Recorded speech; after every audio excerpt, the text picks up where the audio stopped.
All right. Good evening and welcome to the Rochester Community Schools Board of Education meeting called to order at 6 o'clock.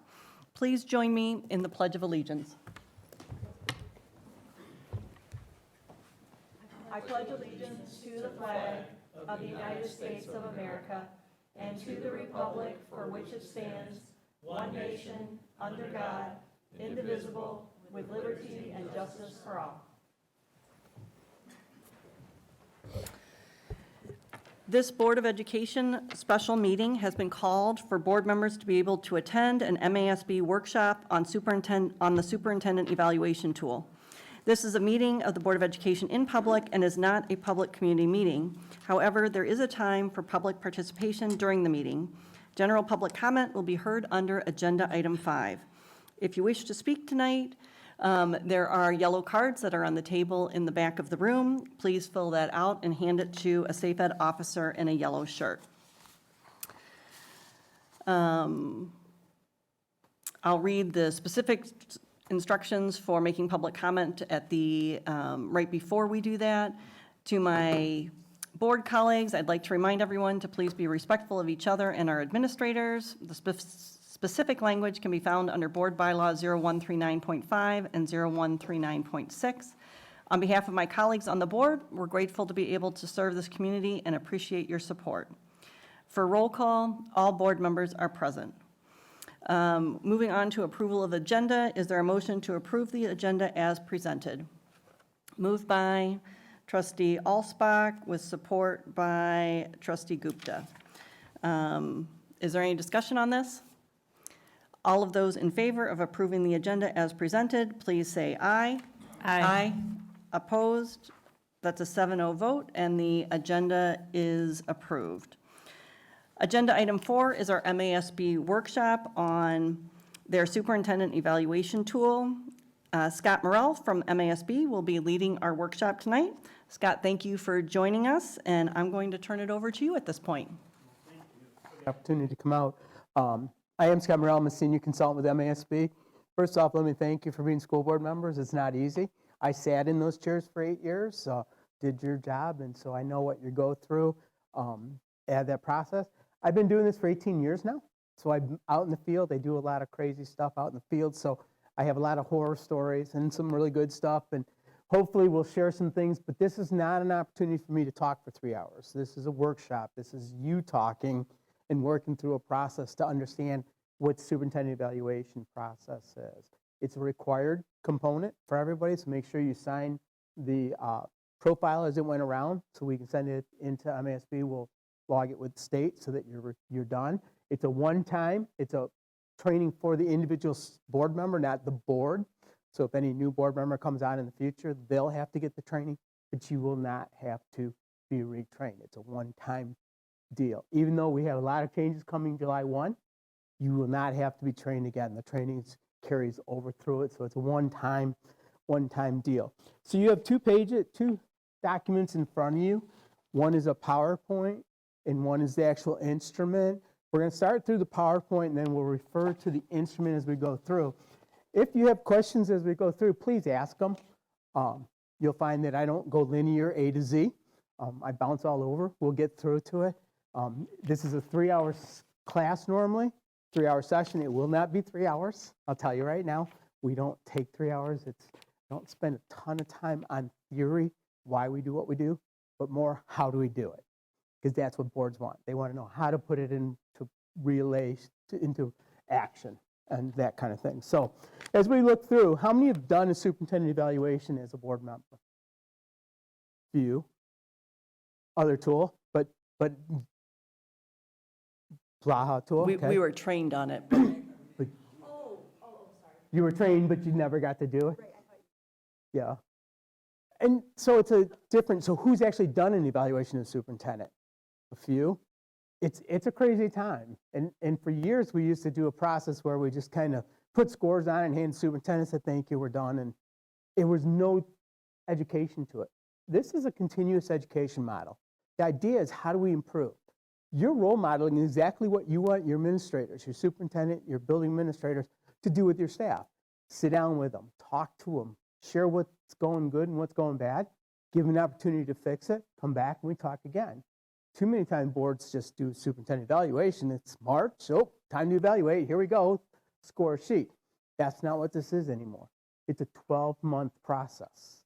It's a regular touch base. It's forcing the board and superintendent to actually talk to each other about what's going on, good, bad, and indifferent, so that we're focused on it. We can make changes quicker. The old days, it was March, got here, we did the evaluation, and we didn't talk about it again for another year. And that's why we changed so much in the last few years. The state kind of forced us, but for the boards that served and did a lot of great things, this is what they were already doing. And we found best practices gave us that. How many of you do evaluations in your real world? So you understand the process, what goes into it, and all that. So, but a couple of things we talk about is the biggest reason why you're being trained and we do this is really to lower the risk of liability for your district. Because we're now, for years, we didn't have teeth in the evaluation. We did an evaluation, it got sent to the state, everybody was happy. Well, now, just like any other employee, if they're minimally effective or ineffective, you have to put them on a corrective action. And if it doesn't improve, we have to separate with the superintendent. So it has a lot more teeth to it. So we have to make sure that we're doing it right. That's why we have to be trained. Because if we're not trained, there's a question to rate or reliability, and superintendents can then question, should I have been there? Without training, the question is, should you even be participating? That's an individual board's decision. Most of the time, best practices probably don't want to and put district in a harmful position because, again, the superintendent could say, well, you weren't trained, so it's not valid anymore. So that's something that's changed. One of the big changes coming in July 1 is there'll now be an appeal process built into the superintendent's contract, just for those kind of things. There was no appeal process up to now. It's being baked into superintendent contracts July 1 on, so that there's got to be some method of appeals for the superintendent to. Well, that's what you have to decide to. Could be through the board, it could be arbitration, could using your school attorneys. That's all to be decided. There's a lot of nuances that haven't been fleshed out. Typical, state of Michigan. Here you go, but we don't have all the devil details yet. They're just saying there has to be some mechanism for appeals. Before there wasn't, and so superintendents ended up going to court. That was their one mechanism if they didn't like the evaluation. We don't want to set that up. The idea really is not to even get there, is not have to have an appeal. Because if we have our people trained and they do the process with fidelity, then you shouldn't have that issue. Beginning, what you described is they're either going to have an arbitration or some party that's outside the scope of the board, which the board has legal authority. So essentially, the appeal can be then going to the bank. Could be, but it's what you negotiate. I mean, a lot of grievances go to arbitration versus going straight to court appearance. But again, we don't have all the details. All we're being told right now, and again, MASB and MASA, the superintendent's group, are still trying to flesh all this out. It's a moving target for us, but we're just letting you know that there's part of the law says there has to be some mechanism to deal with must include an appeals process concerning the evaluation process and the rating received. Would the appeal be paid for by the district then? That we haven't worked on that. That's devil in the details, and we aren't there yet. That's the hard part. We're chasing something, we don't have everything there yet. You keep saying when we're working. MASB for our MASB, MASA, which is the Superintendent's Association, Department of Education. It's Working on the legislation. What are the legislation doesn't always spell out all the details, and so our government relations people are working with Department of Education people to make sure that we have what the expectation is, the letter of the law. They don't always have everything spelled out, and so our staff and our people are trying to come up, just like the change in the scoring has to happen. They just say you got through 3 ratings now, but they don't tell us how that gets made up. We have to do the research to come up with the new rating scale. Do you know what the name? What law is it? Can you direct us where? 1249, 1250 are the ones that handle superintendent evaluation. But again, it's a moving, for us right now, it's a really bad moving target. I was talking to our staff actually this morning, and we're still waiting. They're still working on coming up with our final draft, because the big change is we're not doing 40% of student achievement anymore. It's 20%. We don't know how that's going to flesh out. So that's a big change to the rubric, to evaluation, is it's no longer 40% student growth scores, it's 20%. Why did they change that? That's what the state did. Actually, if you know the history of it, the original proposed bill this year said 0. The original proposed bill from the legislature said no student growth. And our association and superintendent said, whoa, time out. We're an education facility, and how do we not use student growth as a benchmark for what we're doing to know if we're doing it? And so that's where they came to the 20%. And so that's where we're at right now. Go ahead. Go ahead.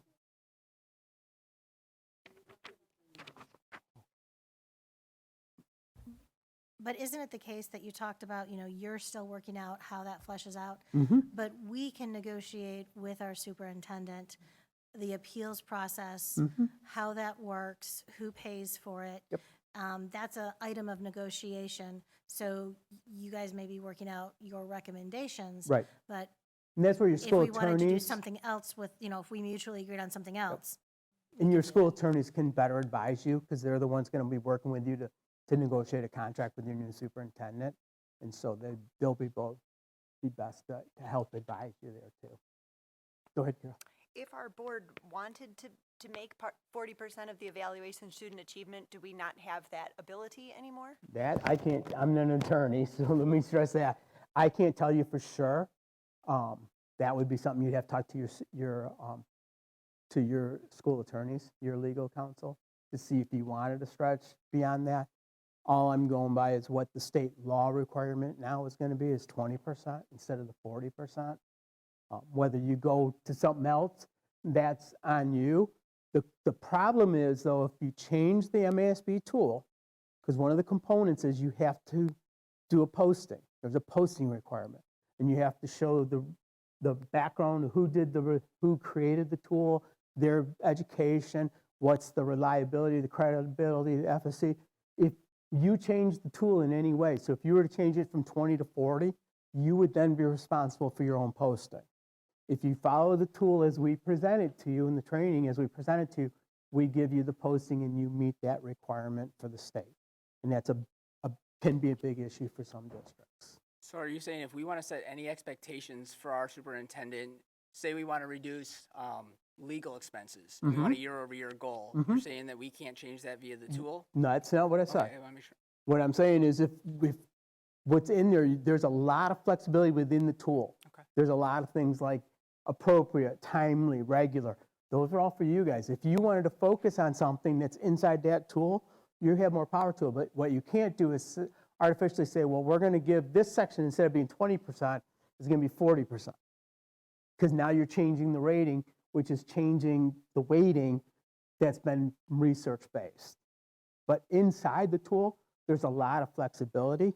We purposely put things like regular, timely, appropriate. You'll look at some questions, they'll say, do we want financial reports weekly, monthly, quarterly, annually?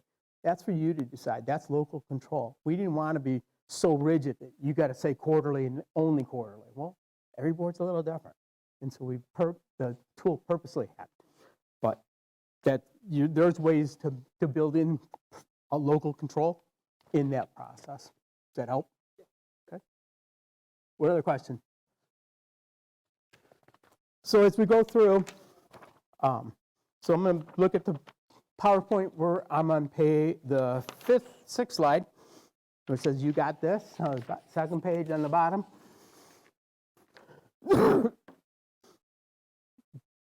This is not an overwhelming process. It just takes a commitment to make it happen. It's a 12-month process, and that's what we're going to talk about tonight. So a couple of the legal on the next page. We have to evaluate the superintendent on an annual basis. That's what the law says. Annual basis. It does not say contract year, does not say school year, does not say contract year or calendar year. It says on an annual basis. You determine From MASB's thought, it's somewhere in 2024, superintendent has to have an evaluation. So if you're using contract year, that would be in March. If you're using school year, that would be in June. If you're using calendar year, that would be in December. That's your choice of the district. And so there's different ways to do it. But it says we have to do it on an annual basis. Right now it says highly effective, effective, minimally effective, ineffective. That's still true till June 30th. And then on July 1, it becomes effective, developing, and needing support. Will be the new 3. It'll make it a lot easier for us because we're not parsing between are they effective and highly effective. Everybody thought they were highly effective. Everybody wanted to be highly effective. And really effective is their target. And so by doing away with that highly effective, it eliminated a lot of consternation for a lot of different things. Think about when we first put teacher evaluation. Everybody wanted to be highly effective, but student growth scores didn't match everybody being highly effective. Superintendents being highly effective, and yet we're not getting the growth scores that we expect or wish for. So by eliminating that, it takes that off the table. So only 3 ratings starting July 1. Yes, ma'am. I remember the way we had it before, if the superintendent was rated highly effective for 3 years in a row, you could switch to evaluating the superintendent every other year instead Same. of every year. That's still the same. So now if the superintendent is rated effective, you That's can make the highest point now, effective. Okay. Yep. Now, why would a board choose to make that move, though? If this is a 12-month process and we want to check in regularly to make sure that we're protecting the district from liability, why would you ever want to skip an evaluation year? Well, what I would encourage when I work with boards is we're not skipping the evaluation year. The only piece we're not doing is actually putting a score on an instrument. You're still doing the 12 months, the touch bases, all the discussions, everything there. You're just not in December, if you're using calendar year, actually putting scores on a sheet. That would be the only difference. But you're still having all the discussions, you're having all the work through the year so that you're having it, so nothing gets put aside or we go a whole year without talking. We still do everything. The only difference is, and a board can choose not to skip, or superintendent can say, hey, you know what, let's just keep rolling like we are, evaluate. I trust my board to evaluate me. And so it's a choice. I don't have many superintendents that, even though they qualify, skip, because it's just a trust factor that if they're going to make their staff be evaluated, but now the teachers have that piece in theirs too, that 3 years, and they don't have to be evaluated on an every year basis. So a lot of moving parts for us. That answer that question? A little bit. I don't see from the district's perspective what benefit it provides. Like, why not? Just It's put, not necessarily, you're right, it's from the district side, from the board side, it's probably not a benefit. But from the superintendent side, it can be a benefit, especially in a politically charged atmosphere in some districts. It could be a lightning rod for some superintendents and boards as a discussion point. But again, I don't have many superintendents I work with, and I work with a lot of districts that choose not to do the evaluation and score it. Because if you're highly effective and things are going well, you don't care if they're going to score it because you know you're going to get a good score again. Because you have the trust built within the team that if something's wrong, you're going to discuss it, and identify it, fix it, and move on. well, either way, it seems like it would be a good thing, though, because if you're highly effective, sure, yeah, nothing happens, everything flows just like normal. If there is room for improvement, then it's clear and easy for everyone to see, like, okay, well, where are the spots where we're low, and how can we get you on a development plan Right. to make sure that there's growth? So Right. And that's seems what like either way, it's good to do. it's definitely good to have the process. Again, it's a local choice. It's an option that's available to boards and superintendents through that process. I know you had talked just briefly about the different times when boards can evaluate. Yep. Did you want to elaborate at all on like the pros and cons of the different timings? Sure. Most boards used to do what we used to do school year. We'd say July to June. But we would actually do the evaluation in March because we have to notify the superintendent 90 days before the end of the contract year for renewal or non-renewal. So we would do actually a 3 months or a 9-month cycle instead of a 12 months because we'd start July 1, but we'd end it March 30th. And so they get April, May, and June free. So there wasn't really. A contract year means we're doing it in March, but we start the clock in April. ISDs still work, most ISDs still work on the school year, July to June. It just works for their situation because they don't have the same situations we do. Most boards in Michigan now have gone to a January to December model. And that's because when do new board members come on? January. So instead of coming in and being asked to evaluate a superintendent on somebody else's expectations that you weren't part of, you get to be part of the solution. You get to set the expectations as a team, as a new team, and then you work collaboratively with the superintendent to get where you want to go, and then you do the evaluation at the end of the cycle. And then we start again in January. Most boards are using that model because of the turnover on board. So and it's really not, if you a new board member, 6 weeks in, we say, here's an evaluation. You have no training, no knowledge, no history, and now you've got to evaluate a superintendent. It's not fair to you as a board member. It's not fair to our superintendent because you're not working on data from the district. You're working on data of things you've heard or seen when you're not on the board. And you know once you come on the board, how much more data you get, how much more information you have to work from than when you were a community member. And so that's why most boards now, excuse me, go January to December model. Okay, questions? Yes, sir. I just want to go back to the changing from the highly effective to the 3. Okay. Again, like you mentioned, like doing the reviews in the private sector, it's very common that you have to have a high end of your scale, a low end of your scale, and then the expectation standpoint. How you're describing the 3, I feel like we're actually limiting ourselves that you don't actually have the ability to identify truly high achievers. Trustee Therefore, Weaver, just is gonna your lump- mic on? Yeah, it's on. Okay. That you're not able to identify actually a high achiever.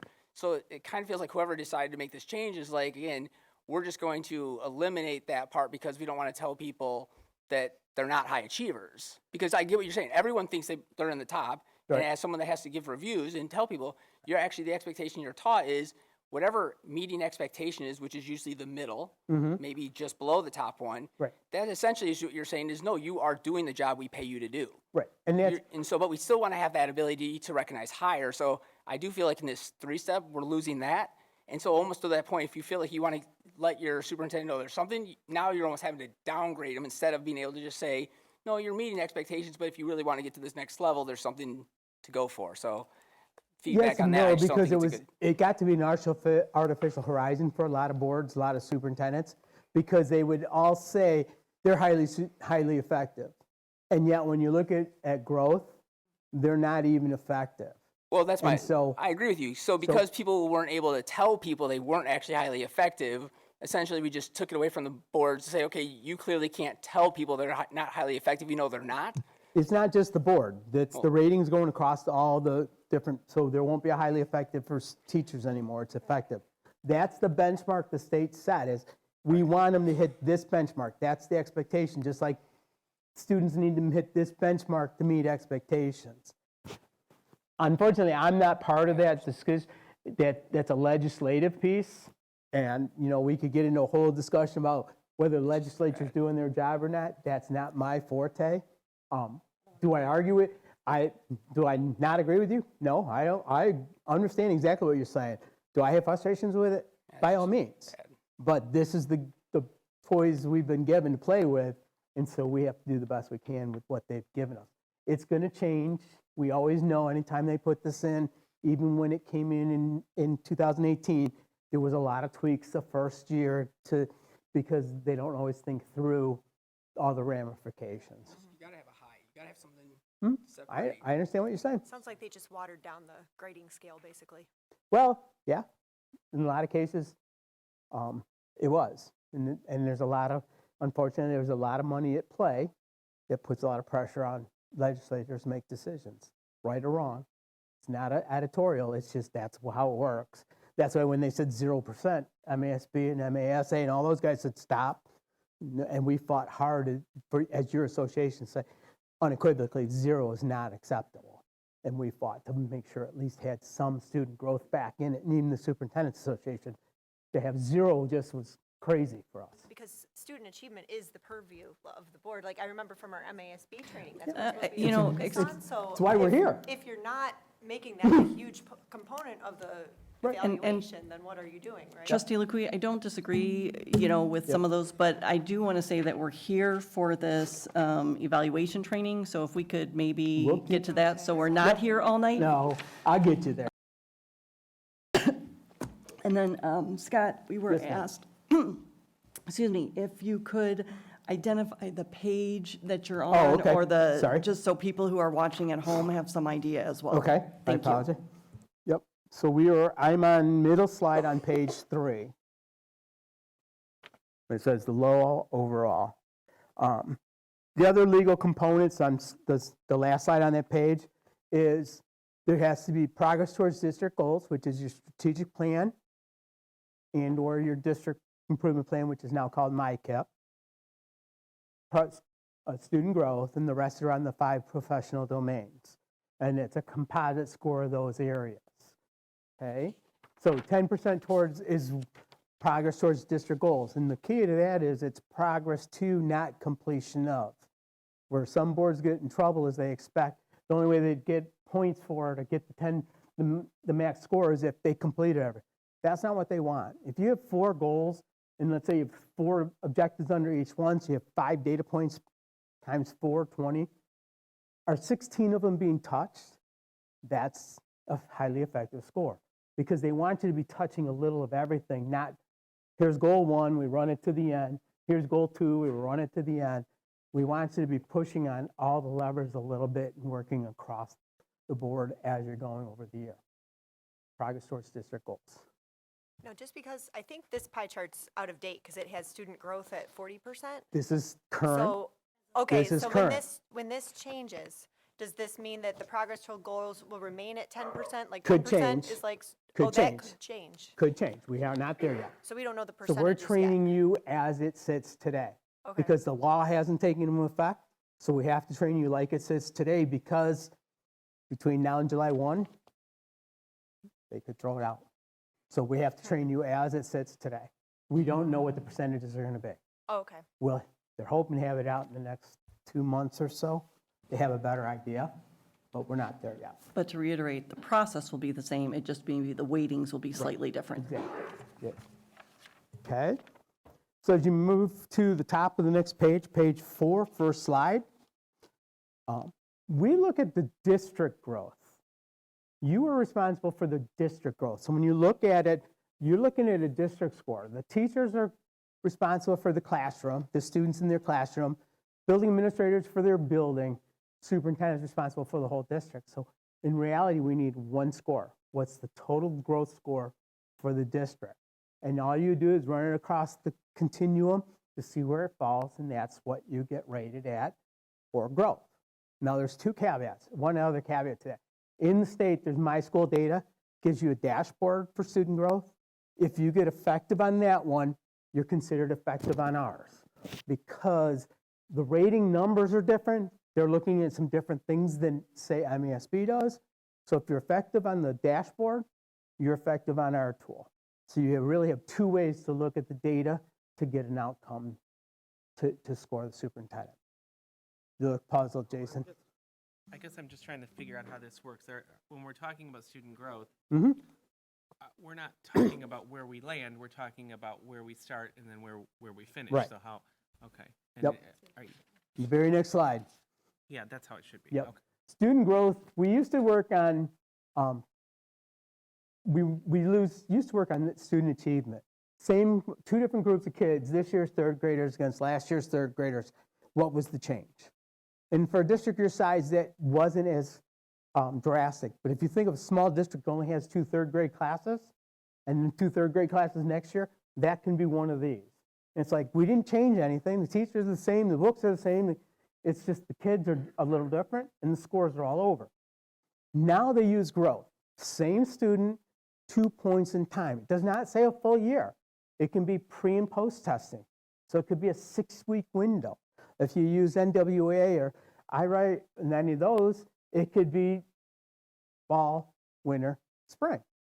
It's it's 2 dates upon 2 points in time. What's nice about it is a student who just comes into your district, if they miss that first testing point, their baseline is set the next time we do testing. Unlike the MSTEP, if they're in your building on that day, they get tested and they count against for your district score. This gives us a chance to baseline our students and see where they're at and give them the interventions they need going forward. Go ahead, Jason. Yeah, I have a question. So are we choosing what growth level we think is appropriate for our superintendent, or is it something somebody else is telling us this is what they need to meet? The numbers are set through on the tool. There's a sliding scale on our tool for the growth scores. We'll show you. I'll get to it when we're doing, but I just want to look at the number real quick. So student growth to be current, 60 to 74% of the students meeting growth would be minimally effective. 75 to 89, I'm on the actual instrument on page 16. At least on mine is page 16. It would be section G. So as you look, it says, again, we're looking at where we're at today, 75 to 89% of the students meeting their growth totals would be effective. But who sets the growth totals? They're This is- set by the testing that you're doing.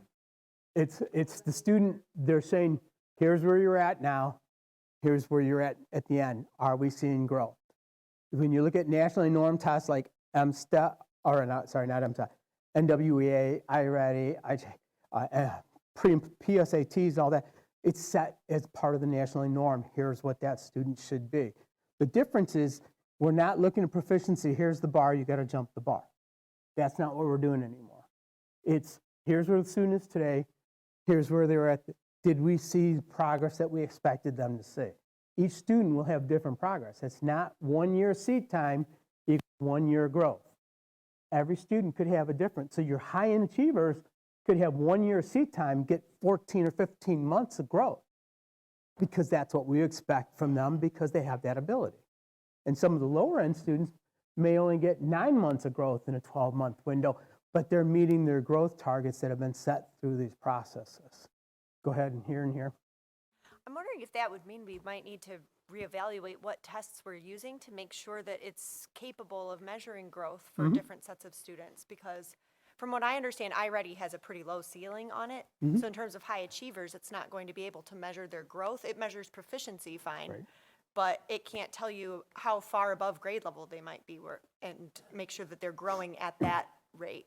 Whereas something like NWEA is designed to do that. Which is why the law says you have to use multiple inputs to it. You can't just use one test because of that. You want to use multiple data points. And it really comes down to what the teachers are being evaluated on, what tools they're being used, which now is negotiable, which is a big difference for us. And in the past, it hasn't been. So whatever tests that the teacher's being evaluated and we're utilizing to evaluate them is the same ones the superintendent gets evaluated with. It's not different for teachers than administrators and superintendent. It's all the way through the same. So if it's pre and post testing then it's pre and post testing for the administrators, pre and post testing for the superintendent. But we want multiple data points so that we can level that out so we don't put all our eggs in one basket. And MSTEP's not a requirement anymore, which was a big requirement, which was an autopsy, which is a big change for us because it looked backwards for 6 months, where now we can look at real-time data and utilize it. Julie, your hand? If you're doing student growth over a year, that means if you have a highly transitory population, and they weren't there for the fall test, you're not counting them in the data set at all. Right. They don't count in the data set until they have their first and their second point. And it doesn't say the points have to be a year. It can be any 2 data points. But again, if you have transitory, it does help you because now you got an opportunity to get them in, work with them, identify their needs before they ever take a test. So it's a much better situation for us in the districts. Go ahead, Andrew. So, the question just came up around the transitory and stuff like that. How do we level set that? Because again, I would think one of the issues that teachers would have, especially in an area where we have a number of different buildings, that one school building might have a population that turns over more than another. Therefore, how does that teacher get the same part? How do we normalize that data on the way up to the superintendent? And I can tell you unequivocally that's outside my scope. because that's when you're getting into classroom and teacher evaluations, building administrative level, and I don't get into that world at all. That's something that you'd have to work internally with your teacher educators. And Right, the well, I guess I'm superintendent. just trying to figure out how we, and again, I understand what you're saying, so I won't push too far, but I'm just trying to figure out how we normalize that data set if that's ultimately what's going to happen. But if you have one area that maybe has that part of it, it's going to skew the data a little bit. So I'm just trying to figure out in my head, how do we, one, account for that? I'd almost want to break it down by school to the superintendent standpoint and be able to aggregate the data out to show that if we're not seeing the growth across all the buildings, that we can somehow weight that so it still comes up properly, that the superintendent's ultimately responsible for every single building. But when we start getting into breaking it down by building, we're starting to get into a world where we have to be careful, because now we're starting to get into evaluating the job that individual building administrators are doing, and then drilling further down into what classroom, and that's not the board's domain. We only have one score. But the superintendent is responsible for all those Exactly. buildings. So if he's not or if they are not managing that, they should be held accountable for that. But that's what the process is doing. When you look at the numbers, they're being held accountable, because if you have a building that's below level, it's going to come out very quickly for the superintendent's evaluation. They're not going to be able to hide it. No, that's what I'm saying. If we pull the data, and I bet you if we look at it, if we have one or two buildings that score low because you have such a large population, your average can go high enough where that would be hidden if you don't break it down into a granular level. So I would think I'm talking about for the superintendent understand. who reports to the board. So I think in the end, I would want to be able to see that we could actually take the data and say, of every building, X number of the buildings have to have that and aggregate that data out to where they can ultimately be held responsible. If we have 4 buildings that are showing no growth or way less, the superintendent shouldn't get a pass on not addressing those ones. Clearly, there's something different that needs to be done at those buildings that maybe the other ones don't. And if they're not addressing that, we have to have some way to take that into account. Right? But again, we're responsible for district data, not building level data. That's his job. Now, as a board, if you're discussing it, You just said, though, you said it's his job. We're responsible for his job. Let me finish though. If you as a board in your discussions just have a determination to say, hey, we want to have those discussions, that's an internal thing. But when it comes to the evaluation, the actual evaluation, we have to look at the district score. That's how it's built. We have to look at one score, the district-wide growth score, because that's what we're responsible for, the whole district. Breaking it down from there, that's an internal decision between the board and superintendent that you would have to discuss through the year. How detailed and how granular do you want to get with each other to do that? Part of that comes from, tell you the truth, it comes from trust. That we're having the open discussions as a group, and I'm not saying, it's not an editorial you guys, it's in general, is when we start drilling down into building level, that some boards and superintendents feel that they're getting out of their swim lane and getting too into the granular. Go ahead, Julie, and then I'm gonna move on. But if we had a building level concern, then we could address that in the superintendent's eval under personnel and staffing, where he is not employing the most effective administrators for that building. So we could address that somewhere else. It wouldn't necessarily have to be in kind of doing like a electoral college with the buildings. You're gonna see it too, because you're gonna get data all year long. You're gonna get data that's grade level. So it's gonna come out, when you're looking at district, yeah, it averages out because you have all the grade levels. But when you're getting, I use NWA, it's 3 to 8. So when you're getting grade level NWA results, it's gonna slow it, it's gonna compress it. You're gonna see very quickly when the superintendent shares you that data, whether there's a concern or not, because it's gonna come out really quick. It's when you do the whole district, you're right, it'll level it out. But through the year, you're not getting all the data in one data drop. You're getting it all through bits and pieces all year long. And that's what we're trying to get you to think about is we don't want it all in one data drop at the end of the year. M-STEP, here it is, go with it. It's little pieces all year long so we can identify.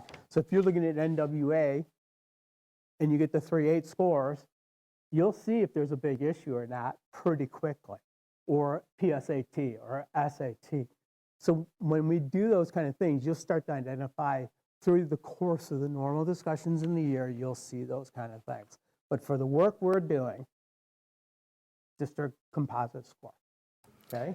In- Go ahead and well, then I'm going to move on. In the training, or in this packet, or in the Excel evaluation piece, do you identify suggested information to be reviewed throughout the year, and at what type of intervals? Yep, it's coming.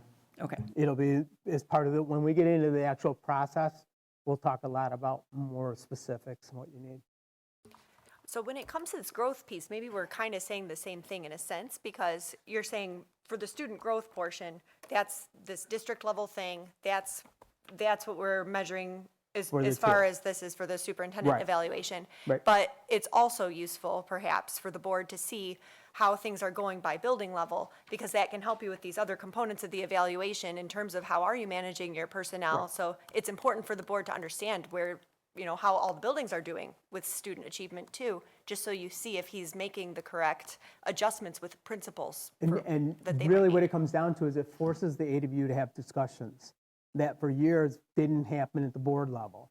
And that's what really what this is all about, is whether you see those or not, just having the discussion, hey, what's going on here? Could we see? That alone starts to stir the conversation.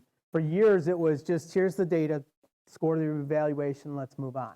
We just did a cursory pass through. And you've been through them a few times. That's how it used to be. Here you go. And so the real key to this is we're forcing you to actually have conversations and ask those questions in a controlled atmosphere so that it's coming from a place of trust, not gotcha. And that's what really this process is about. Okay? Yep. Well, you'd be surprised. You'd be so how many boards I work with where they use this as a whack-a-mole, where they use it as a tool to beat each other up. And so that's Isn't part of the point though, just for this to be, kind of objective in a sense? Totally. Like, it's just like, here's what happened. Let's just talk about the objective stuff that we have in front of us. Like, that's the point of getting the score. that's So the it's- point. That's So what you we're don't have to worry that's what about we that expect to whole element. happen. That's not always what happens. And so that's why when we're out working with boards, we remind them that's why we're doing this. It's continuous improvement. It's having those lovely discussions, truthful, honest, open discussions, not using it as a mechanism to beat somebody over the head or get after each other, or because again, how you roll as a board, so is your district. So if we're not treating each other with respect, why would your staff think they're going to be treated with respect? They're looking at you guys for leadership. So back in our tool, page 5, the law, other factors, middle slide. Couple other things the law calls out in your handout, just so you know, anytime you see orange or red words, those are words that are specifically called out in the law.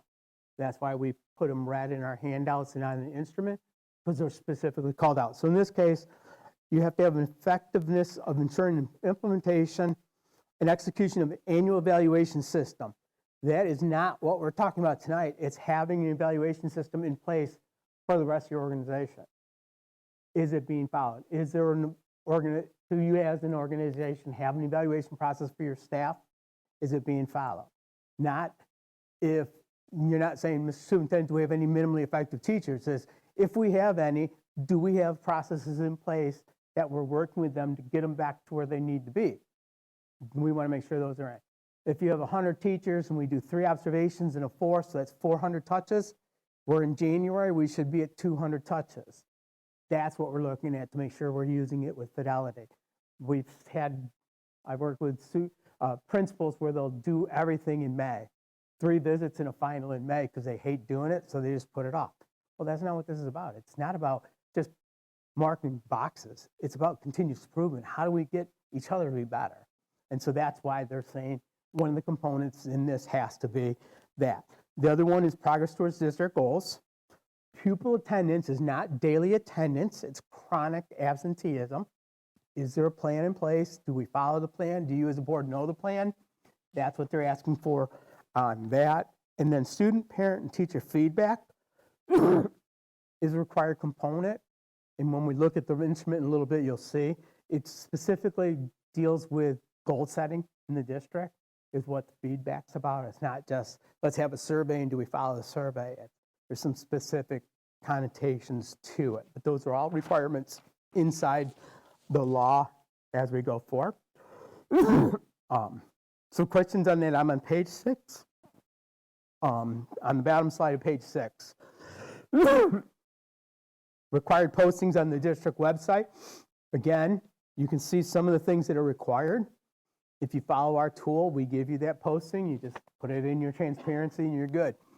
What it is the state has 2 approved tools. School Advance and Reeves are the only 2 tools that are listed in the state as approved. Everything else is considered a local tool. MASB's is a local tool, which is why we have to do the posting. We do the posting for you if you follow our tool and our process, which saves you a lot of grief in the long run. Same with, if you think about it, Blaha and Collins, same thing, you'd have to post.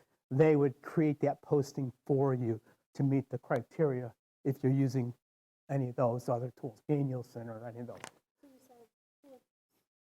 School Advanced is one, what was the other name? Reeves. Reeves? Reeves Thank model. you. Yep. And it's just because the state made so many hurdles for everybody to go through that this was the way that most districts and most groups went through, is considered as a local tool. Okay, questions so far? How are we doing on time? We're doing great. So I'm on page 7. The research-based, one of the criteria for the evaluation has to be research-based. So if you look on the bottom slide there, it says professional standards for educational leaders. That's our research base. That's the tool that we base our evaluation tool on, is the professional standards for educational leaders. It was a 2-year process to be built. A lot of the alphabet soups of the world, that is National School Boards, American Association of Superintendents, all the different groups worked collaboratively to come up with this. And what they did is they came up with 10 standards, which are on the next 2 pages, of what the criteria is. So when we look at it, the drivers, mission, vision, and goals, ethics and professional norms are number 1 and 2. Equity, cultural responsiveness is 3, and school improvement is 10. Those are the drivers. Those are the key ones. Then you have the core units, curriculum, instruction, assessment, community of care and support for students. It's a big one. That's the whole child. That's all that history. Professional capacity of school personnel. That's us putting the right people in the right place at the right time and utilizing them to their best practice. Not just plugging people in, it's are we making sure we're putting the right people in the right place and utilizing them to their max potential. Professional community for teachers and staff. Meaningful engagement of families and community. And the last one is operations and management. Those 10 standards is what our rubric is based on. Okay, so if you pull out your instrument real quick, the actual tool, and go to page 4 on the actual instrument, it should be governance, should say governance and board relations. If you look on the right, it'll say policy development, and right below it, you'll see professional standards for educational leaders 2 and 9. So if you look at it and you go back to what I just showed you on the handout, 2 and 9 were the standards that tie right to this line for this. So you can start to see where the research base ties right back to the actual instrument. So in this case, 2 is ethics and professional norms, and 9 is operations and management. So every piece of the rubric that we have ties right back to the research base. And so it's right in our tool, right, what those tiebacks are. Makes it a lot easier for us. We don't have to guess. It's all right there connected dot to dot for us. Okay? As we're looking at this page, just a quick question. Do you know yet when this changes in July? Will highly effective just drop off of here and the other 3 will change names, or there will be some change in There's there? going to be changes inside. Okay. Yeah, it has to, because it's got to encompass, what I'm understanding is it's going to move, effective's going to move up. It's not just going to lap off the highly effective. It's going to move the effective up to incorporate some of both. This is my understanding where we're at right now. Okay. Back in the PowerPoint, page 9, last slide. Mid-continent research. This was the second piece that we used for our research. And this was built on 27 studies. They, like the polar polls, pulled them all together. And it looked at, okay, what did good superintendents, what did successful superintendents do? And so on the top of the next page, we'll get into some of the key findings. District level leadership has an impact on student achievement. Now, when I say district level leadership, who am I talking about? Exactly, these 8 right here. It has a direct proportional response to student growth. That's how this team functions. All the research, I've done a lot of presentations on it. How this team rolls, so does the district. If this team's functioning at a high level, it carries over into the classroom. When this group's not, it has an immediate negative effect on your district. And so it has a big one. Effective superintendents focus their efforts on creating goal-oriented district. Strategic plan, goal-oriented. MyKIP, goal-oriented. And then the last one is the tenure of your superintendent has a direct relationship on student growth. Do you know what an average superintendent's tenure in a district is right now in Michigan? Under 3 years. One contract. Scary. So when you have, if you're always changing, if we have 3 years as average, we got some making 5 years, means there's conversely, there's the 1 year.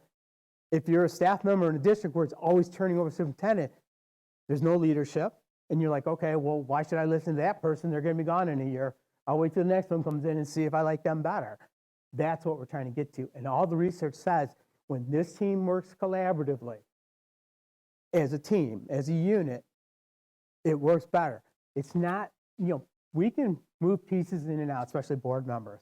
But when the board as a whole, collectively, is working well, collaboratively with our superintendent, you tend to get better outcomes. And that's all research-based. Okay? So I just Yeah. want, I think I overall agree with what you're saying. And I think you're speaking from very broad and general. But again, specifically in our district, many in our community have seen a board that everyone would say worked really well together. They always voted 7-0 on everything, and we haven't seen growth. So I think we have to also recognize internally that just the idea that the perception of the board working well together by it voting together and not asking questions in public, that doesn't mean it's actually effective. Because again, I think what you're saying would be perceived that way, is that effective is camaraderie, voting together. But again, we've not seen the actual, if we look at our data for student growth, we haven't seen an upward trend in a board that was very well working together from that perception. I didn't say 7-0 and working together. No. That's not, to me, that's not working well together. Working well is asking the questions, but doing it from a place of genuine concern and not, and again, I don't know the history of you guys, so it's not about, I'm not saying anything specific to you guys, but in my 18 years of doing this, when questions are asked for, intent, that kind of thing, 7-0 votes are not a bad thing, but 5-2 votes aren't a bad thing either. 7-0 tends to be a situation a lot of times is when the team is working collaboratively because they have a relationship with superintendents, not putting stuff that you have to vote no on. And that's why you have 7-0. But it takes the board to educate the community and the staff why that's happened. They don't know what you guys go through. They think you show up once or twice a month for an hour or two and pass things and say yes and 7-0 and we go home. They don't realize the reams and reams of paper you get and all the reading you have to do and all the research that you have to do and the questions you have to ask. And part of it is us asking those questions and educating the community and staff of what really goes in. That this isn't just we're throwing in a bubble and throwing it against the wall and see what sticks. But boards that work are trusting of each other that they can ask the tough questions and use it as a learning experience and not taking it like I'm trying to beat somebody over the head. And that's what we see, unfortunately, in a lot of places, is that the questions got intent. Again, I use whack-a-mole. You stick your head up and somebody thumps you over the head. It's not that the question is bad, it's the intent is wrong. And that's where we get in trouble. Boards can ask questions all the time. It's just, there's no bad questions. There's just bad times to ask those questions. when the intent is you're in the middle of a meeting and you fire a question you know no one's prepared for, it's not it's the wrong time to ask that question. It's information you may need, but there may be a better time. And that's when we're talking about effective boards, is knowing when the right time to ask those questions are to get the information you need to make the best decision. Is what, when I talk about effective boards, that's what I'm talking about. Appreciate that clarification. In some cases, I think that having a board that's willing to provide oversight and provide checks and balances is what would actually make some of that important change come about. Like, for instance, in our district, we had if you look at our college proficiency on I my guess school I data. just wanna make sure, And does you this see have to that the do- scores have been declining from 2017 to 2022. And then Right. just this We past year, the can't- scores went up a little But bit. again, I'm So gonna boards stay- making sure that the right initiatives I go get- through. But part of that comes from this process is having the dialogue on a regular basis. Right. Getting into specifics, what scores are doing or not, you got to get into the process to start asking those questions, okay? The other definitely. one is on the bottom slide is the key one, non-negotiable goals. These are two things that just can't happen. Student achievement, classroom instruction, okay? Number one, if anybody comes to you and says, I can't teach their kids, that's an ultimate no-no. If they say that, in my world, that says there's the door. Because you were hired to teach our kids, and if you say you can't teach my kids, that's fine. I appreciate you being honest, but we need to rethink what we're doing.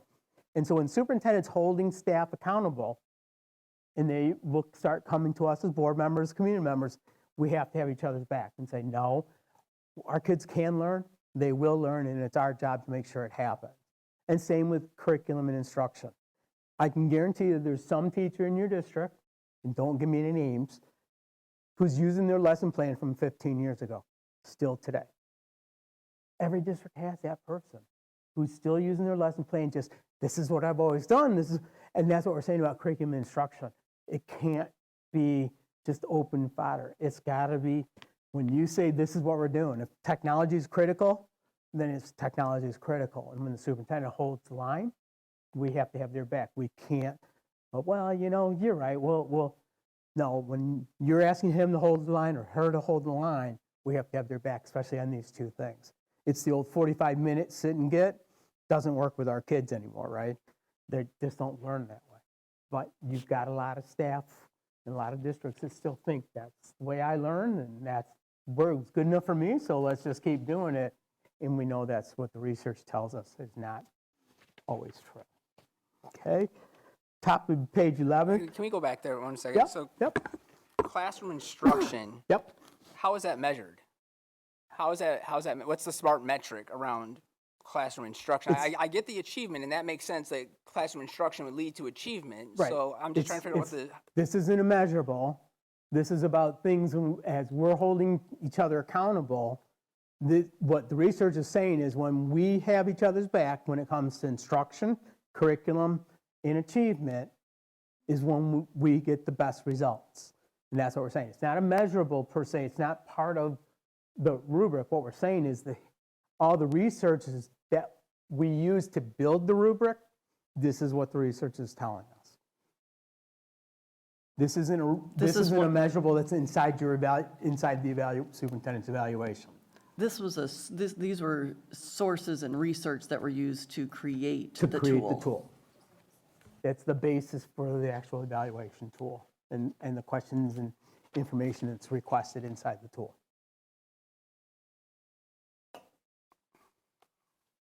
Okay, next page, again, key findings, monitoring goals.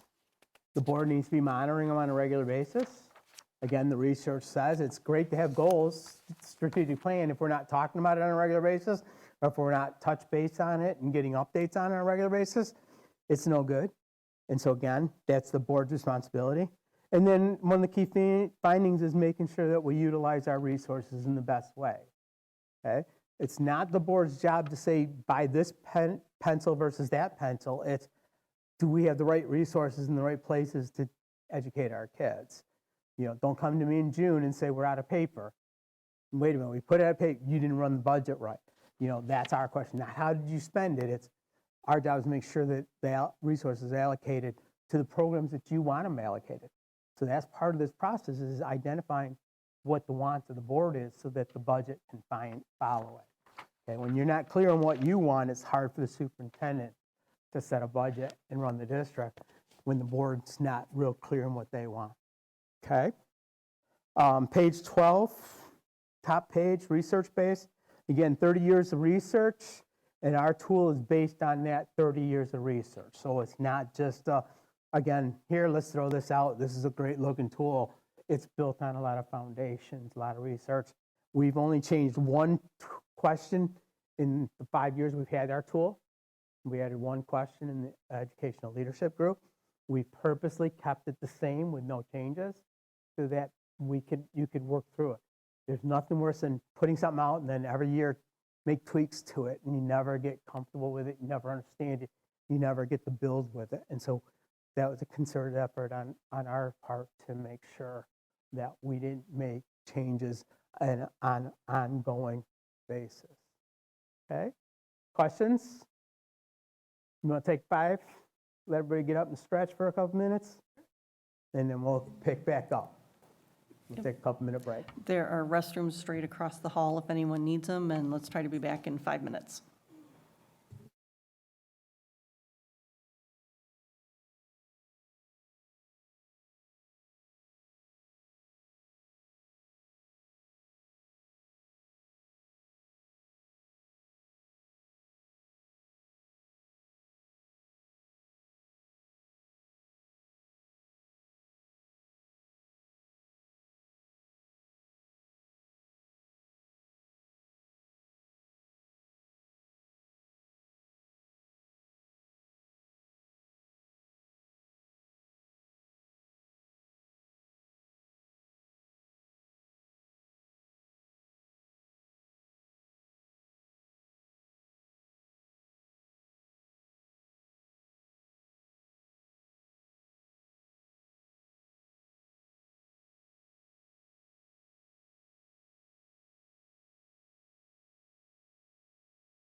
time at the end of the year, and here's a big data. And when we look at it, oh, that looks pretty, but we didn't even bother looking at it. It just looks good, and we've all wasted our time. We want to make sure we're seeing stuff. And so you're looking at it as you go through the year. Different process than we've done in the past. Okay? So let's look at community relations, then page 6. And if you look, staff or parent feedback is the first one, and you'll notice it's in red again. Okay? It's one of the requirements. So let's go over to the effective. Readily accepts parent input and engages parents in district-wide goal setting and decision-making. Okay? Doesn't say anything about creating coffee with the superintendent or two-way communication. The research, this is what the research, remember we said, one of the things successful superintendents in the research is goal-based districts. Now we're saying we need to have parent feedback in the goal-based. So strategic plan, school improvement plans, district, the MyKIP, all takes parent input, community input, student input. That's why it's in here. It's what, but don't try to read more into it. Boards will struggle. Well, you didn't set a call, you didn't do two-way communication, or you didn't do this, or we wanted this. And it's like, we never talked about what we wanted, so we can't hold them accountable if we didn't tell them what we want. And so that's why you have to go through this section by section early on to understand what's there. But again, the next one, communication, seeks two-way communication with the community as appropriate. Now, remember, it doesn't say we're taking everything they give us. It's we have that opportunity for two-way. And we have to remember that, what do we expect from it? It's, if we say two-way communication, we can't control half that equation. We can only control his equation, the superintendent's equation. To have that, we can't control whether the people come, whether they're open or communicate. So we can't say, well, it wasn't effective because he didn't have anybody come. Well, no, he did them. But you'd be surprised how many times I'll go in and facilitate, and they're going, well, he didn't have anybody come, so he's not effective. I'm not talking out of school, believe me. I facilitate probably 40 or 50 of these a year. Yeah, and you see amazing some of the stuff you see in here out there. So again, the hard part is doing the work up front.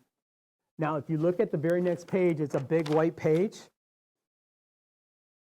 This is if you had an item in this section, so in this case, community relations, you had something, one of those items where you really think that it needs to be called out.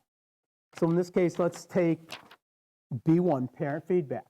So when you're here, performance indicator, B1, what's the goal? What's the evidence to prove that goal? And any comments from the board and superintendent? That would be done in January. When you go to evaluate at the end of the year, when we're talking about line B1, we'd pull this over and say, okay, part of B1 was this discussion we had where we set some extra criteria or we hit something specific we wanted, and that's where it would be. So it's not an add-on, it's an extension of what's there. So you're not changing the scoring, you're just calling out something, and that's what we're doing. So we're not writing one of these. Boards don't write any of these. Okay, it's only for special high-level stuff that you really, or there's a real deficit. Sometimes they'll use it more as this is such a high critical area that we're going to put something to call out so the superintendent can go back to their cabinets and their staff and say, look, the board's really serious about this. And so they put it as an extra call out on my evaluation, so it means it's on everybody's plate for the year. Okay, that's how you get to lead your district. You don't have to be there every day, just by setting the tone and the expectations up front. But we don't have to write one of those for every section. Okay? So as you work through... I have a question on that one. Yeah, please. So I want to make sure I understand. So going just to the community relation Yep. one. So just using the parent feedback. Yep. It has on here what effective is. You're saying that there is not a requirement to actually have a SMART metric for each one of these? I didn't say that. Oh. You're still... The SMART metric is there. It's saying you have to say, what does this look like to you guys at the beginning of the cycle? Right. So I guess when you're saying that, and that's maybe where I'm getting confused, I'm thinking when you're saying that, that's writing one of these. Nope. So well, They're- then it's where embedded. The writing of those is an extension. It's calling out something. It's kind of writing a goal for the superintendent. right? These are already goals for the superintendent. These are the expectations of the superintendent. Right, but you just went from, this is the goal, but what's written on this paper is not a smart metric. You're saying that we have to decide, what that looks like. Right, as a board, you have to So decide. that to me is where I'm hearing you say that's the development of the actual smart metric. Where does that get documented? If you, as you're doing the initial discussion at the beginning of the year, you're documenting any specific call-outs. Okay. But you're not writing saying, we need this, this, and this. It's, what's the rubric telling us we're looking for? Right, but again, I'm putting myself, if I'm the superintendent, Yep. I want to know what the measurable, what the smart metric is that you're going to, when we sit it down at the end of the year, I know whether I achieved it or did not achieve it. That's why I think in my head, I'm hearing you say, why wouldn't we just write one of these for anything that we identify as a smart metric? What would be the harm? I just feel like, Well, because you're, what's the harm in doing that? Well, Because again, one- as a superintendent, I would want that. no, well, understand there's 35 things in here, 35 to 38 items. You can't do them all at a high level, plus growth, plus progress towards district goals. We have to look at prioritizing. What this is these are telling you what needs to happen. There are already metrics when you look at it. Readily accepts parent input. There's a measurable, does he or doesn't he? But again, that's what I'm saying, that's subjective. And to me, as a superintendent, I wouldn't want that subjectivity. I want to know, how are you measuring whether I do But that or you're don't doing do that, again, you're, when we get to it in a minute and I show you the 12 months, that's the January work, when you're going to go through and clarify what these mean to us. And the superintendent's going to say, do I have a question on what this means to you as a board? A lot of these are pretty straightforward. You're not going to have a lot of debate on. Some of them are going to have debate, or they're going to be high priorities. That's what you're going to look at in January. So give me, you're 3 chapters ahead of me. Give me a minute to get there. Okay? We'll get there. Okay. So as you're going through, you're looking and identifying what these mean to each of you as you go through. If there's something that you want to specifically call out, that's what's here. Again, most boards don't call a lot out, but we do set priorities, and I'm going to show you how we do that in a minute to set priorities through these 5 domains. Okay, so I was just going to like give an example. Sure. Potentially, or ask if this is what you meant. So if you had a superintendent, and when you look at like approachability is consistently visible at events, but the board feels that he or she is not visible at events, would you potentially put something in, we'd like you to be at X number of events every month or every semester or something like that? At the beginning of the cycle, as you're going through, anything that needs to be clarified like that, yes. If it's a shortfall from the previous year, then you're going to want to say, hey, we don't think you're at enough events. We'd like to see you at these kind of events or do these kind of things. That's the call outs are going to happen. You don't necessarily do it for every one of these, because a lot of these are pretty straightforward. But would that be on the second page where would you identify it there, or it's just no more, just clarification of what board we're talking about? secretary? So Jessica, you would be documenting in January's meeting, you would say, okay, C1, this is what we called out, what we agreed to as a group. Superintendent needs to be at 5 things per month, and we all agreed, whatever we agreed to, you're documenting. And so you would all get a copy of that documentation so we know what we all agreed to. Because part of the problem, again, is we agree to something in January and get to December and we don't remember what we agreed to. So if we document, hey, this is what we agreed to, and we're checking it as we go through the year, it starts to fall in place. So yeah, but you wouldn't necessarily have to call it out as an extension. It's just a clarifier. Especially, even though questions say weekly, monthly, quarterly, you still got to document, okay, we agree that those finance reports should be quarterly. And that's what we agreed to. So there's no question 6 months from now, what did we agree to? No, I thought we said quarterly. No, we said monthly. We're not arguing about it because it's all documented. Okay, Go so ahead, Dave. I am Andrew. confused. What is it? Why wouldn't we just use the tool? Why wouldn't we just keep it in the tool in the process? Why would we take it out and just have it be documented somewhere else? I guess I'm just really confused. What's the harm of just keeping it all within the tool? You're just documenting the group agreements. We're not pulling it outside of, what we're doing is we're documenting group agreements when we say things like regularly informed. What's regularly informed mean? It's, you're just putting an addendum add-on piece back to saying, on, C7, regular means this is what we agreed to. Not every rubric, every box is going to have a clarifier. It's when the group has a discussion or truly believes there needs to be a clarification for you or the superintendent. We just document it as part of the rubric so that there's no surprises or no questions at the end of the year that this is what we agreed to. Because then you get somebody go, well, that's not what we agreed to. Yeah, remember we said right here as a group, we all agreed to it. We all have a copy of it. This is what we agreed to go forward as a group. Okay? It's documenting those group agreements so that there's no surprises. Plus, think about one of you leaves the board in the middle of the year. We have to bring somebody new in. They got to slip in and pick up where you're at. Now we have at least some documentation to share with them, say, okay, here's what the group agreements are on those kind of terminology so that they can get up to speed quickly too. Or you have a new superintendent coming in. You change superintendents in the middle of the cycle. Whatever that looks like, we want to document so that there's no questions. So again, I can't guarantee a superintendent's going to get a good outcome. But if you follow the process like we teach it, I can guarantee the superintendent's going to get a fair outcome because we've done the documentation, we've done the work, we've done the commitment to each other so that he or she can feel like at least I'm getting a fair shake. It's when we don't do those things and the superintendent doesn't feel like they're getting a fair shake that things start to break down quickly. And you've seen that, not here in other districts.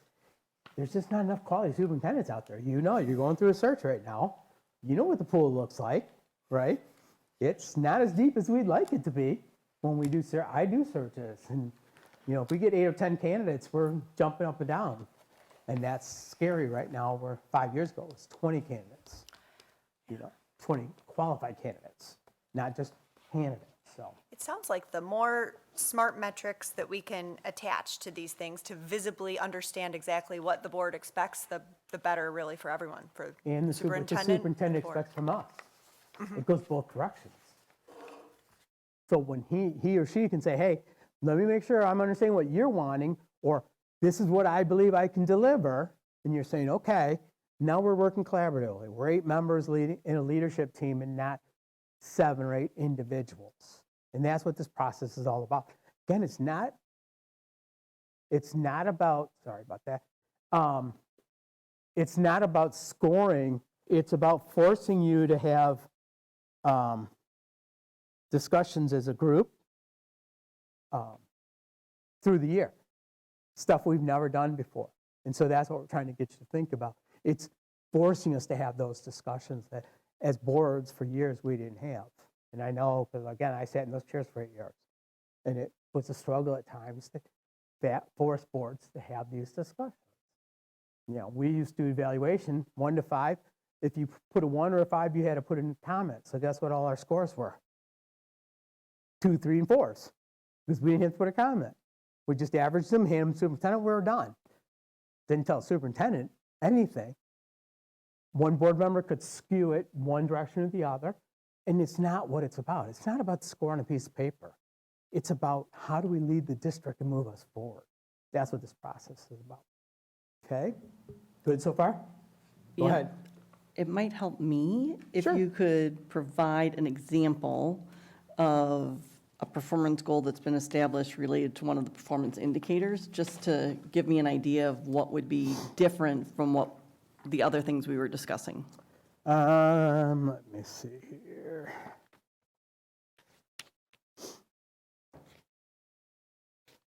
If we're looking, I'll use community relations. So we're in the community relations, and we'll use B1 or or B2. We'll do B2. So B2 would be the indicator. What are we trying to do? We want to, what's the outcome we're trying to accomplish? We're going to improve two-way communication. So what could be a SMART goal? Superintendent's going to develop and implement a plan that allows parents and community members to have direct two-way communication with the superintendent, who will then inform the board of the outcome of those discussions. So that would be the goal, right? So he's going to hold events, he's going to collect data, and he's going to share the data with the board, right? Any comments you have, okay, suggestions. Now, remember, we're not telling him how to do it. That's not our job. Our job is to say, we want you to develop plans for two-way communication. That's where our work stops. As soon as we say we want you to have coffee at McDonald's with the seniors, we're out of our lane because it's up to him to figure out, it's up to the superintendent to figure out how to accomplish it. Our job is hear what we want. Your job is figure it out. Come back to us with a plan. So if it's coffee with the community, it's donuts with dads, whatever that process is, he's going to come back with us with a plan. And he's going to then share the plan and share the outcome, what he's learned from the community in those discussions. And you might say, we're looking for, you're having a millage right now, right? So maybe the goal would have been, we want you to have discussions with our community to gauge in awareness or acceptability of going for a millage. So then he could come back with, okay, I'm going to do this. I'm going to have parent meetings. I'm going to do this, go to the senior groups. I'm going to go to the Kiwanis. He's going to come back. And then he can bring the results back to you and say, okay, I've met with these groups, and this is the consensus, or this is what I'm hearing from those groups. And so when you score that line, B2, we would then go back and say, okay, did he do what we expected him to do, what we all agreed would happen? Yes, then he's effective or highly effective. No, then we deal with that part of it. Why didn't it happen and what should have happened? But again, we have to say up front what we're looking for, not how to accomplish it. That's his job or her job. How we accomplish it is their job. What we want them to accomplish is our job. Go ahead. I mean, in general, I like the idea of metrics because they make it easier and you can, but I'm looking at some of these categories and, district image, they project a positive image, they're well-spoken. When you're talking a high-level professional, I mean, you could say we need, for parent feedback, you to talk to 15 parents a week, or we need you to go to this many events. But doesn't there come some point where that level of micromanagement doesn't actually get you a better superintendent? It gets somebody who is checking off boxes constantly. Like, Right. I feel like that's- some of this you just know and you don't know. Do you feel this person is approachable or not? You don't have to know that they approach 10 people that month. Right. Well, and what's the magic Cupid? Is 10 the right number or is 50 the right number? And are we chasing, again, like you said, checking boxes? It's like, did you go talk to the Kiwanis, bring a copy of the program back to say you went to meet them? Or that's not, we're paying somebody a very big price to do a very big job. What we're saying is, hey, we don't think the superintendent's out enough. You got a new superintendent, maybe they're not as comfortably out in your community. And it's critical your community, and they really want your superintendent out there. It's not, hey, we need you out at 5 things. It's, hey, it's mission critical that you are seen more frequently out there, and let them kind of identify and bring it back. And then as you're having those touch bases, say, yeah, it's improving. Or, you know what, you still got to wrap it up a little, crank it up a little more. That's the discussion versus saying you got to go to 10. Because you can go to 10 and it means nothing if you don't go to the right 10. Well, and that's my point. I think you can go overboard with having very specific requirements on every one of these, and it doesn't actually make the person a better superintendent. Yep. Go ahead, I Julie. have 2 clarifying questions. So for example, and I do a lot of principal and used to do a lot of teacher evaluations. So when for example, when we're in the domain of effective instruction, and we have look-fors. So when I go in and I go to a teacher's classroom, I'm looking for, and that would be the artifacts. And those are kind of like, almost like a binary. Like I'm looking for, is the objective on the board? Yep. Can the students tell me that? That's yes, no, yes, no. So it sounds like this tool does include us defining what we consider the look-fors and what we consider artifacts. Right. But correct me if I'm wrong, then we would also do maybe student learning goals. And our student learning goal would be something like 80%, like 90% of your kids that complete the year will score I don't know, some teacher would write 100% or better, you know. That is, you know, it's a SMART goal, it's measurable, it's time limited, it's, you know, all of that stuff. It almost sounds like you're saying don't do that. We don't write SMART goals, we write the what, and we don't get into the how, like That's not our that. job. So what we're doing here is actually not writing SMART goals. We're looking for look-fors and the hows. And what you want to see at the end, what's the outcomes you're designing. And it's hard, Well, I but mean, a look-fors isn't necessarily a SMART goal, because, like, if you're looking for, I'm looking for you to have, you know, I'm looking to see community events. That's a look-for. But a SMART goal would be like, I'm looking for one community event every single month, hitting every of the buildings that reaches 80% of the community. That would be like more of a SMART goal. Well, you could always set, like, if we're concerned about limiting the superintendent by attaching numbers to it, you could put minimal requirements. Right. So that, you know, we would at least like to see this, but it doesn't mean you can't go above and beyond that goal, of course. I mean, But the starting point before we even put a number on it is this mission critical to us? And what does that look like to us? When we say you need to be seen in the community, what does that look like to us? We need you to be seen not at just the football game on Friday night. We need to see you at the band concerts or the drama or whatever it is. Then it's up to them to figure out how to make it happen.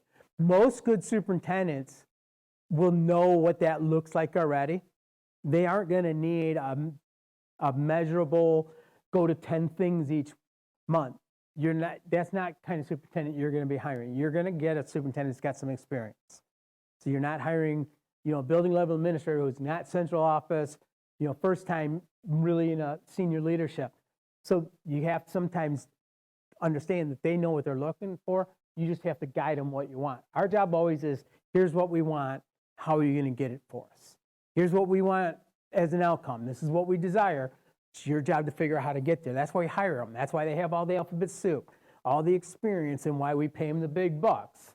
Because you guys aren't getting big bucks, right? No. Chocolate tonight. But that's what I'm saying. That's why we hired them to do that. Our job is to say, here's what the outcome we desire. We want you to be active in the community. Now you go figure out what that looks like. What are you comfortable with? What aren't you comfortable with? And come back and say, here's what I'm going to do. Don't just tell me what you're going to do. Show me the evidence. Show me the artifacts, which is really what we're doing in the classroom. Don't tell me what you're going to do in the classroom. Show me that bell work. Show me those, you know, student outcomes and those kind of things. That's what we're trying to get you to think about here. Andrew, and then we keep moving on. Go ahead. So I do think we're getting some mixed messages here, so I want to walk this back and use community relations as a goal. If we're talking about this community relations and we're using this tool, my understanding is we're measuring to these standards. To a point, to Blake's point, then how do you measure them? I agree with him. There's some of these on here that you could not develop a smart metric for, again, but it's the tool we have and we have to use it. So to me, we would have a smart metric for community relations. Like, how do we measure overall community relations? What is the objective? Something that is measurable so the superintendent can say, how do I do it? And he knows these steps inside it are what he's being measured to. So that's, hey, I got to do these things.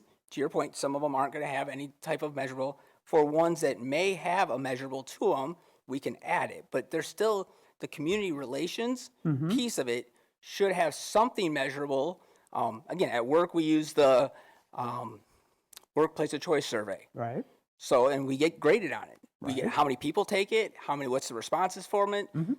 That would be somewhat similar. So again, to that point, that might be the thing that has to get put in place. And then we have that score, which again is measurable. Because again, we keep saying smart, but smart specifically means it has to be. Let's clear. So I haven't said smart once tonight. Okay. But again, if we, You guys have been saying smart. I haven't said Well, smart. okay. I said rubric. We talk about it for setting goals at the end, but I haven't talked about smart at all. Okay. I've been talking about rubric and what the rubrics are calling out. Right, but if you're going to measure anybody to a target, it should be something that's measurable that they can know. That, I mean, how else can someone walk into a review and feel like, hey, I knew what was expected of me. I knew what I was supposed to achieve. And realistically, the ideal is that no one should ever be surprised. If it's done right, no one should ever be surprised walking into a review. Right. If you have good leadership and the expectations are clear, they really should be kind of a formality, a check-in, because, again, when it's working properly. But if we're saying, for community relations, using this example, overall, under community relations, this is the end result of all these things you're doing. This is what we expect to see, and this is how we're going to measure you, whether you're doing it. That's where throughout the year, you'd be able to say, are we on pace for it? Are we not on pace for it? So what I'm hearing is you're saying you're taking these 6 things and putting overarch, here's the outcome we're desiring, let's put a measurable on it. Right, if you do all these things, this is what, it's, again, here's the inputs, you're gonna do all these things, the Right. output would be this, and then we'll know if we hit it or not.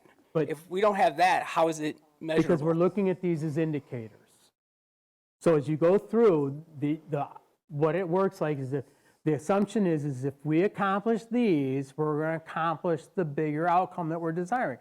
We're not calling out that bigger outcome. It's just how, when you look at it, when we do this, go to the granular line, accepts parent input and engages the community. We know what that looks like, right? You know what it looks like, superintendent knows what it looks like, and so we're scoring that one line. You're trying to go make it bigger than it has to be. This is, again, it's not about scoring the rubric, it's about forcing us to have a conversation of what we're trying to desire as an overall outcome of the district. You had, Barb? I was just going to say, similar to what trustee Alsbach said, the measurement is, in many ways, the artifacts that we will be reviewing and looking at to prove that this individual has done what we're asking them to do in each one of these specific categories. So it's not a number per se, it could be a show me kind of thing, you know, which is defined under the artifacts. Am I correct? Is that Yes. a correct interpretation? Exactly. Thank you. But hold on, when you use that methodology, that definitely can lead to a check the box mentality. If it's just a show me you did it, but if we can't measure that the actual doing of it is leading to a measurable outcome, then it's not value added. So again, coming from again process, you do something like we do layered audits at work, right? And people can pencil whip them and you get nothing, but you can tell they're pencil whipping it because the end result doesn't meet the standard as if you were doing the process. So just going and saying, hey, I went and looked and saw you did the thing you said you were going to do, because you have the piece of paper or you had the thing, but if it doesn't lead to the end result, an outcome, then how would we course correct? We have to measure it to something. If we're not measuring the output, that makes no sense to me. Go ahead. Just to bring us back. Sure. My understanding initially is that these particular goals have been found via research as being associated, correlated with high-performing superintendents, right? In school districts. In school Correct. districts. So those goals are not just like arbitrary goals, right? They're goals that have been proven through research to be worth evaluating for. These aren't across goals, they're these different indicators of domains. success. Right. That's the key. They're indicators for success. They're not goals.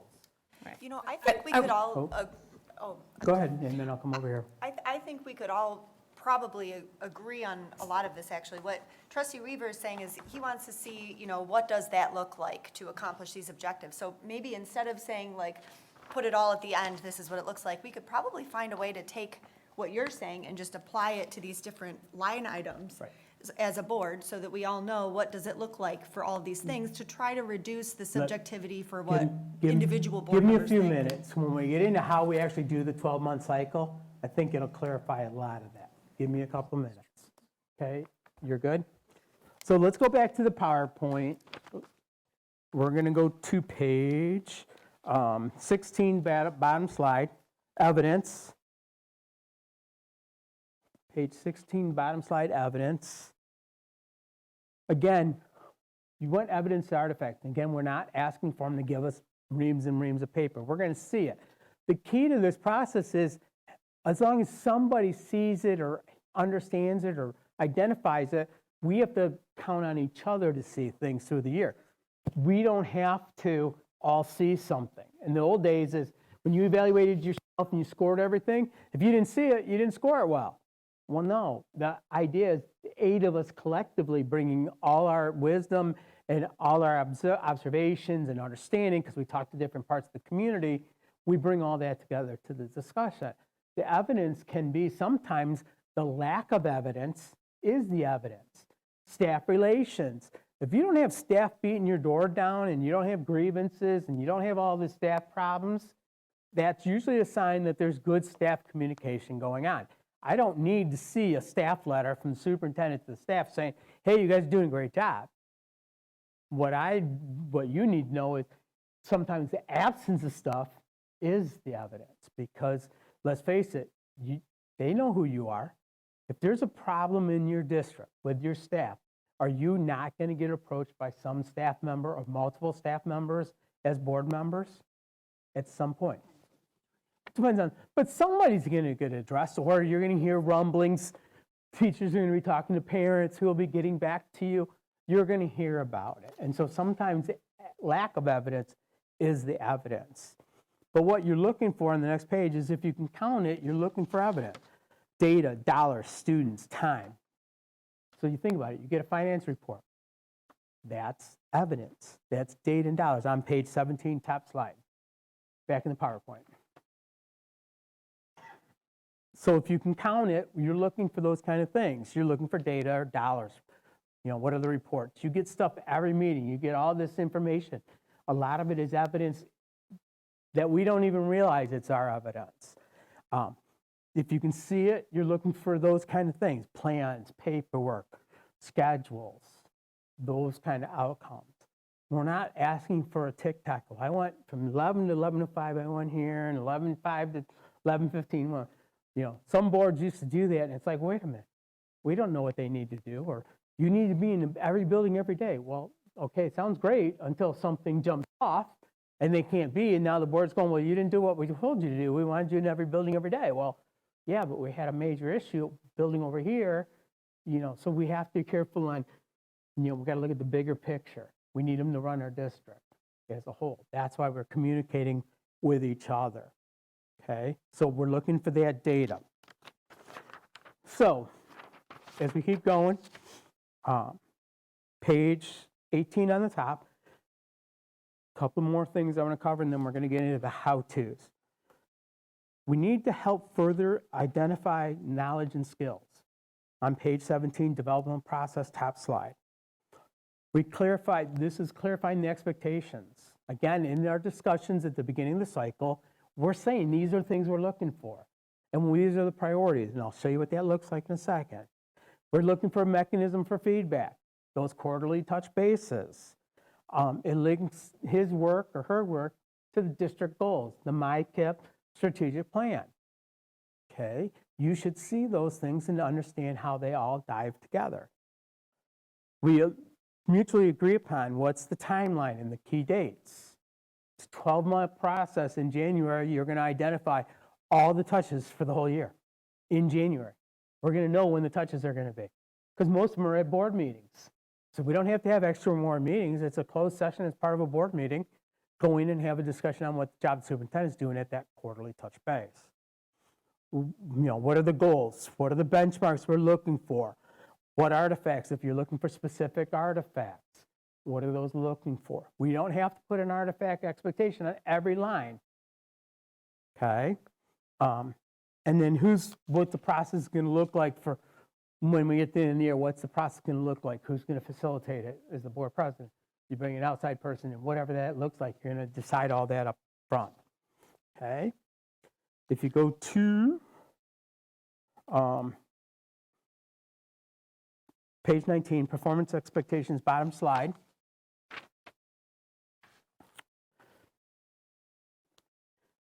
Superintendents and boards must have the clarity in the following. What's the performance described in the rubric? What is the rubric asking us to identify? That's what I was saying about what is it telling us. What's the district-wide improvement plans? Have you seen the MyKIP plan? Do you know what your MyKIP plan is? as a board? Yea or nay? We're still waiting on that. Okay.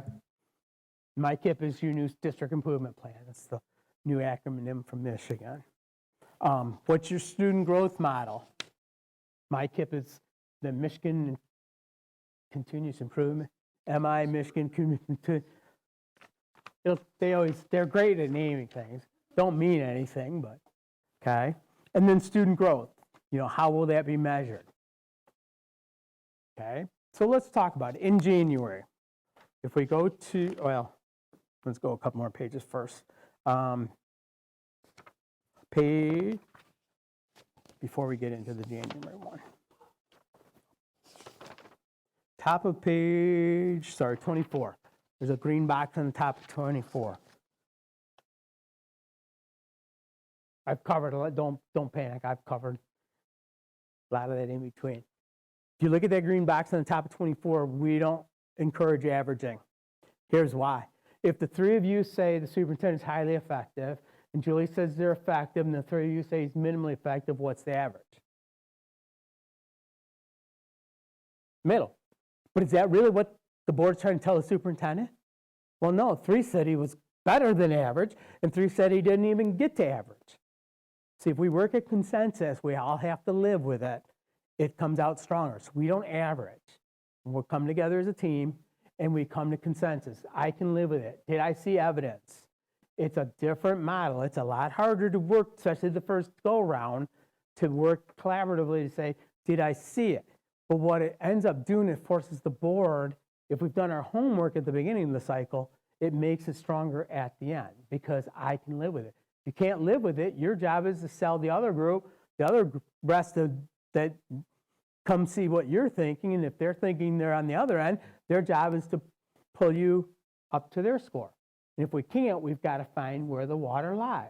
Yeah, so what If we're you not just able to can't? come to consensus, though, that seems like a fairly fair approach, though, I would Yep. think. What we use is consensus by majority. So if we just can't get to the point where, and I've seen it where I actually had one board where they had to go out in public and actually vote on every one of the items because they refused to talk, refused to communicate, refused to work collaboratively. The thing is it takes a big commitment from the board to go into this open-minded that we're looking for consensus. It really shouldn't be as difficult because if we all agree what we're looking for, then it's not what I want, it's what we decide we want it. Where boards get in trouble again is when they haven't decided as a group what they're looking for and agreed to it.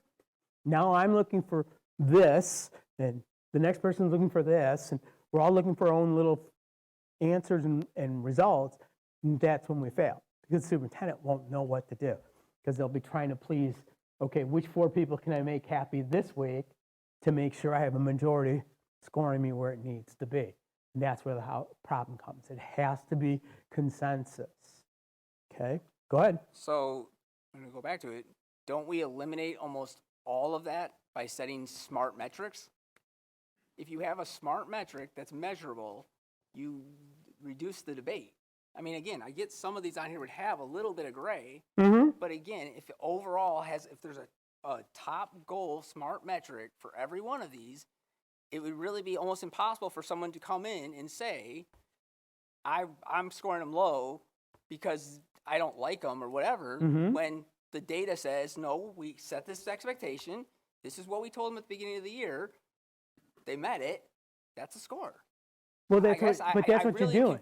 It doesn't. Hang on. That's not what you said. You said that these ones, again, we go in and I could see this and you could see that and we got to come to consensus. But that's because you are absent a smart metric. No, you come to consensus at the beginning of the cycle, not at the end. But again, when you're saying there, you go back to these conversations we had. It's not setting a smart metric. That's why I was asking that question. Right. That's what I was understanding you saying. That Mr. Weaver was saying, we should have something that is a number on these that are numberable. But it's, yes, a smart number. But it sounded to me like you were saying, this is the how. and the superintendent figures out the what of it. Right. Now, some of these numbers sound like they would be the what of it, which is why I was asking that question. Well, if you take the one, the superintendent's visible in the district, if you were to put it as a number, how would you set a number to that you know is effective? It's some of this stuff is, you know, by your own God-given talents, your own understanding, what that looks like, what the expectation is. And through the year, if it's off kilter, we have opportunities to address it. We're not waiting to the discussion at the end of the year.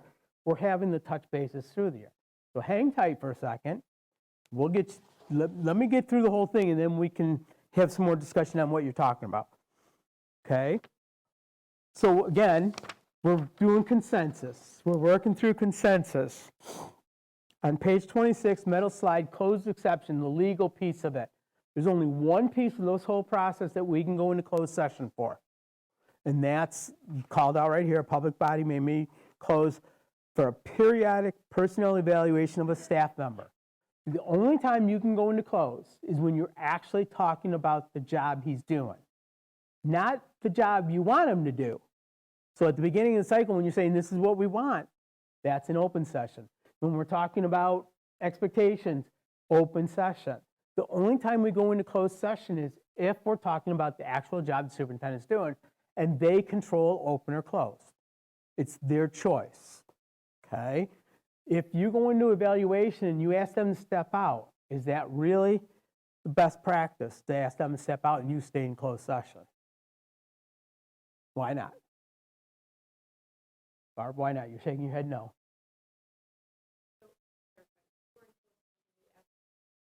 So we can talk.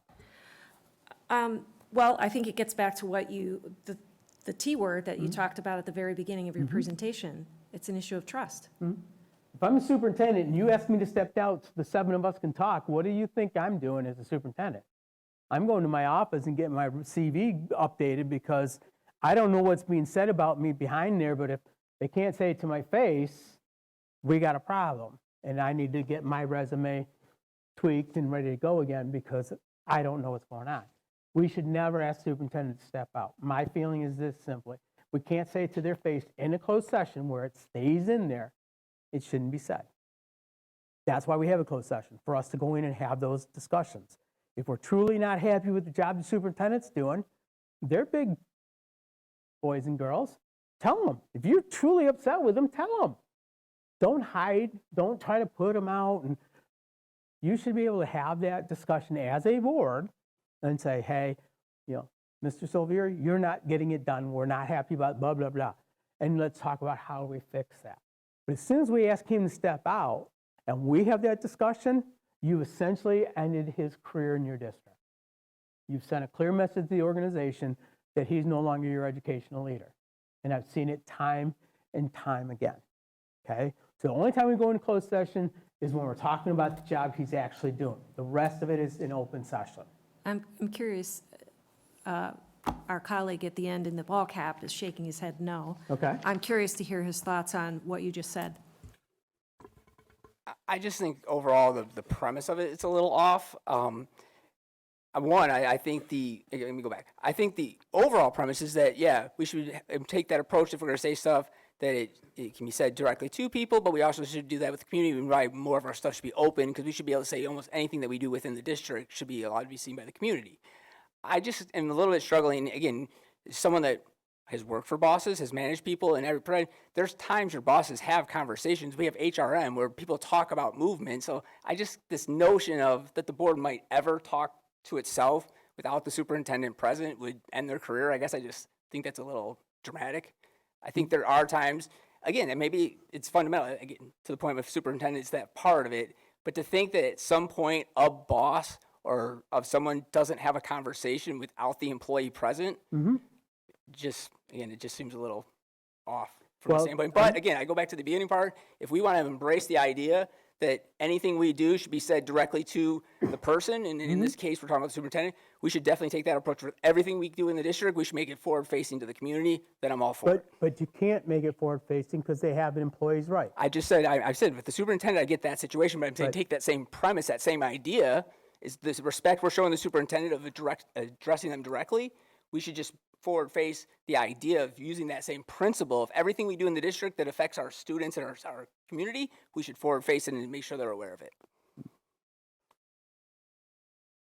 I I have want to a, bring you back to, go ahead, and I then have I'm a going to bring you back. I have a concern about what you talked about in the beginning of the meeting, where you were talking about how the superintendent can appeal the decision of the board and stuff. And now I'm wondering with this arrangement too, if there's some concern about that. I don't know, with if you're having some issues with the superintendent and you want to be able to talk about it as a board, but the superintendent is present, is there any concern about this new?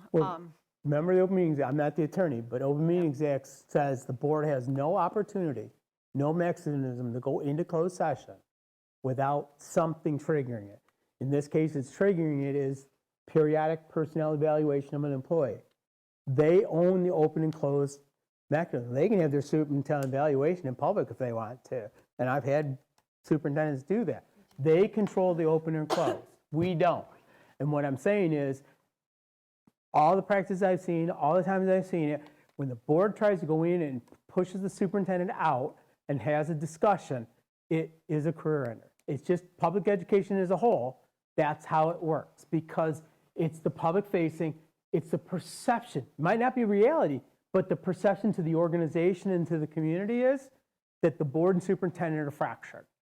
And that's just the way it plays out.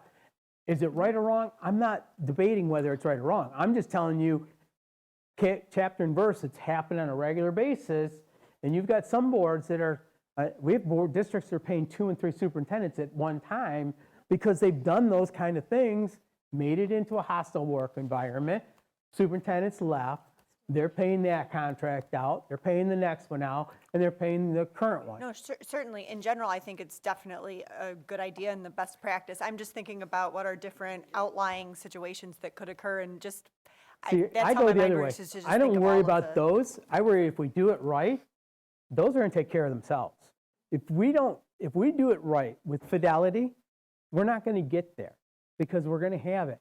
And what I've seen is when the relationship's fractured, and it's obvious it's fractured through the process, superintendent will come, you're at December and he goes, you know what, let's negotiate. You give me a satisfactory evaluation, I'll retire or resign by the end of this, for the school year. We'll negotiate that out so we move forward. Because they'll see the writing on the wall that this relationship is going in the wrong direction. It's beneficial for both sides at that point. It happens, but the idea is not, let's go the other way. I want it to be successful. So let's not expect appeals and issues. Let's look at it. How do we make it go better? And again, I do a number of these, and I've never seen, appeals have never been a discussion. It's just something they put in the caveat that we're letting you know about. Go ahead, Julie, and then And I go on a agree little with more. you, if there is an issue that we all need to talk about, it's best to work on it collaboratively. If we get in a situation where we are kicking a superintendent out of closed session or something, that also damages the possibilities of getting a good next superintendent. As we even talk about, well, what about an appeal and all of that, it speaks to the working condition. And that also, sets up expectations and signals for what this is a working environment. So of course, I think, we'd all want to work together as a highly effective board and have, a collaboration with our administrators and our superintendent so we can, we're all here for the same thing. We're all here to educate students. Yep. So of course we'd be working together. I can tell you, if you ask Ray and Ray, one of the biggest questions consultants get is, what's the board like? And candidates will talk to other superintendents and they'll find out. And that's one of the they'll take less money if the board's functioning at a high level because it's much better opportunity for them.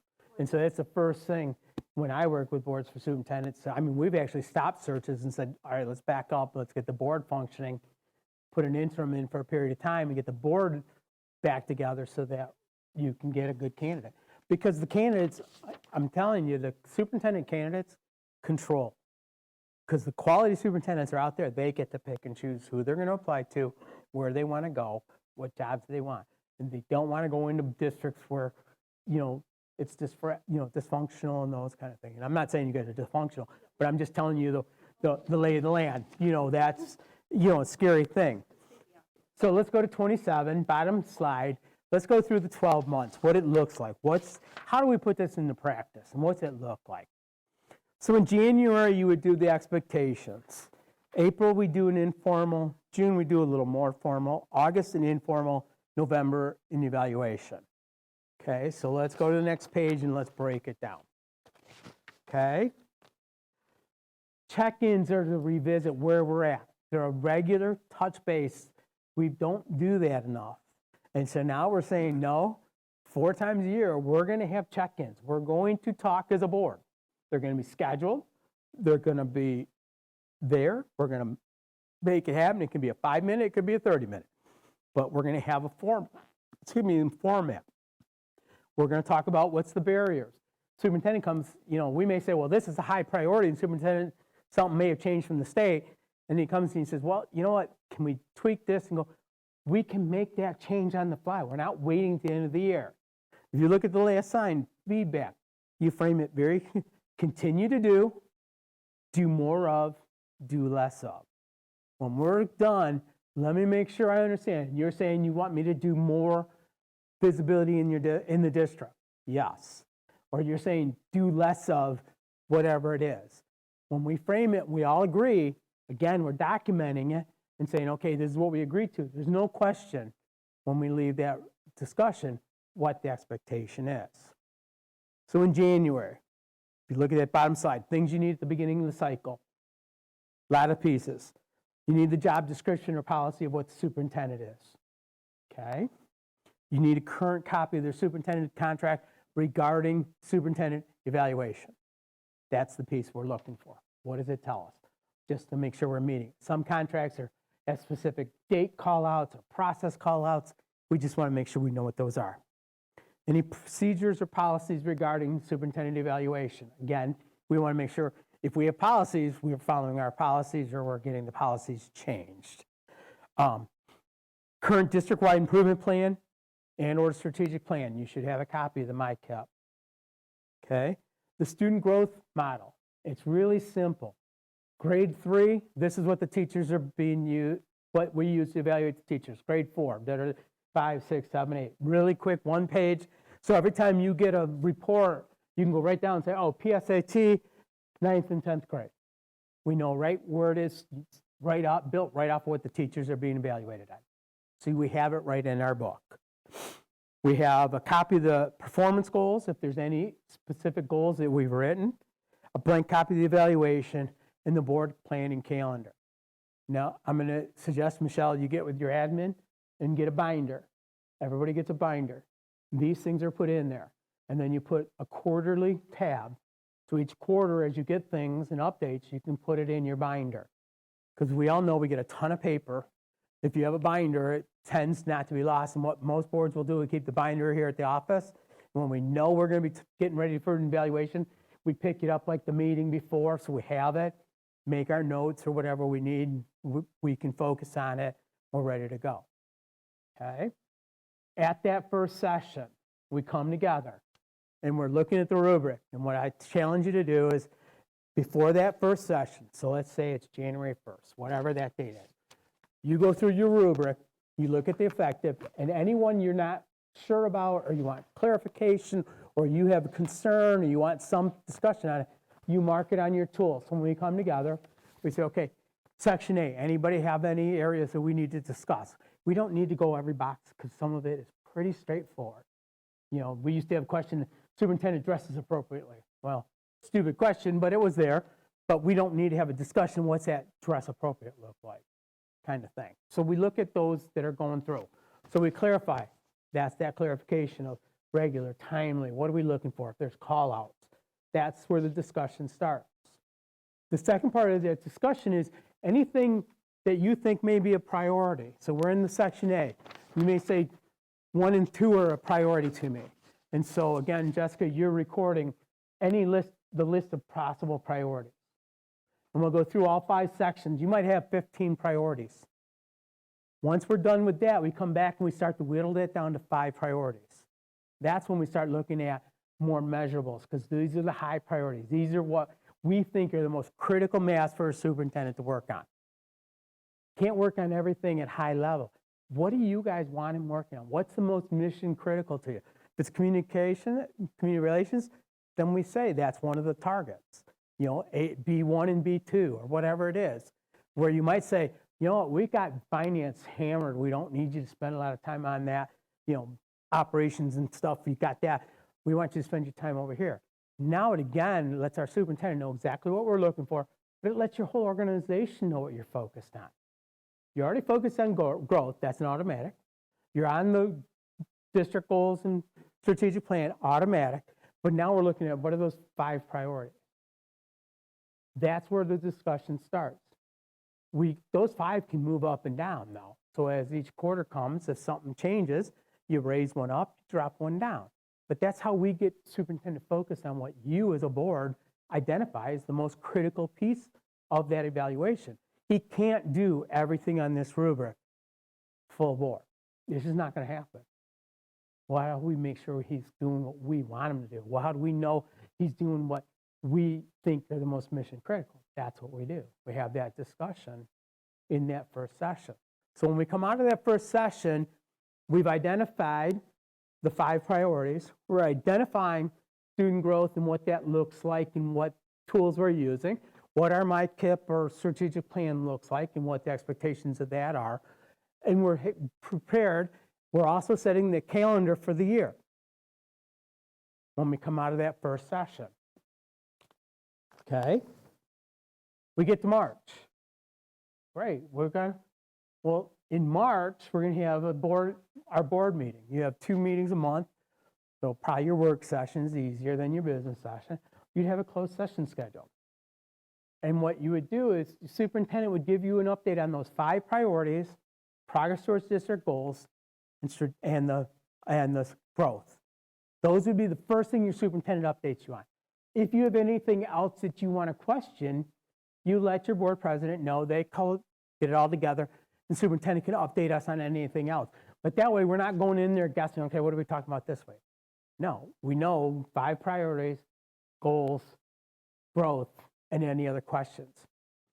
Anything that happens in that first quarter of the year, the first 3 months of the year, we talk about it in March at that first touch base. If we don't talk about it in March, it never happened. You can't wait till November and go back on January 2nd. Do you remember when you did this? So each touch base is that slice of window for anything new. That's how we keep it timely. We keep it on point. If we need to make changes, we make it right then. We don't have to wait to the end of the year. We make it at that touch base. June comes, we do the same thing. Touch base. Public part of our meeting, closed session the superintendent wants, 5 priorities, goals, and growth, and any other questions. We have that discussion. Okay, anything new that popped up, any changes. In August, we move it up a month because we want it before school starts. We have the same thing, but we also include enrollment projections, budget projections, and facilities because we do most of our work on facilities over the summer.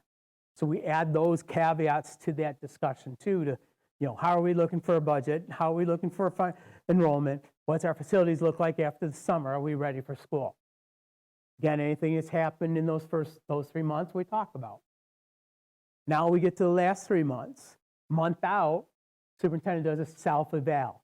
They actually take the rubric, score it themselves, and share it with the board, what their thoughts are. We're not starting their evaluation using their tool and changing it. It's just one more data set. Okay?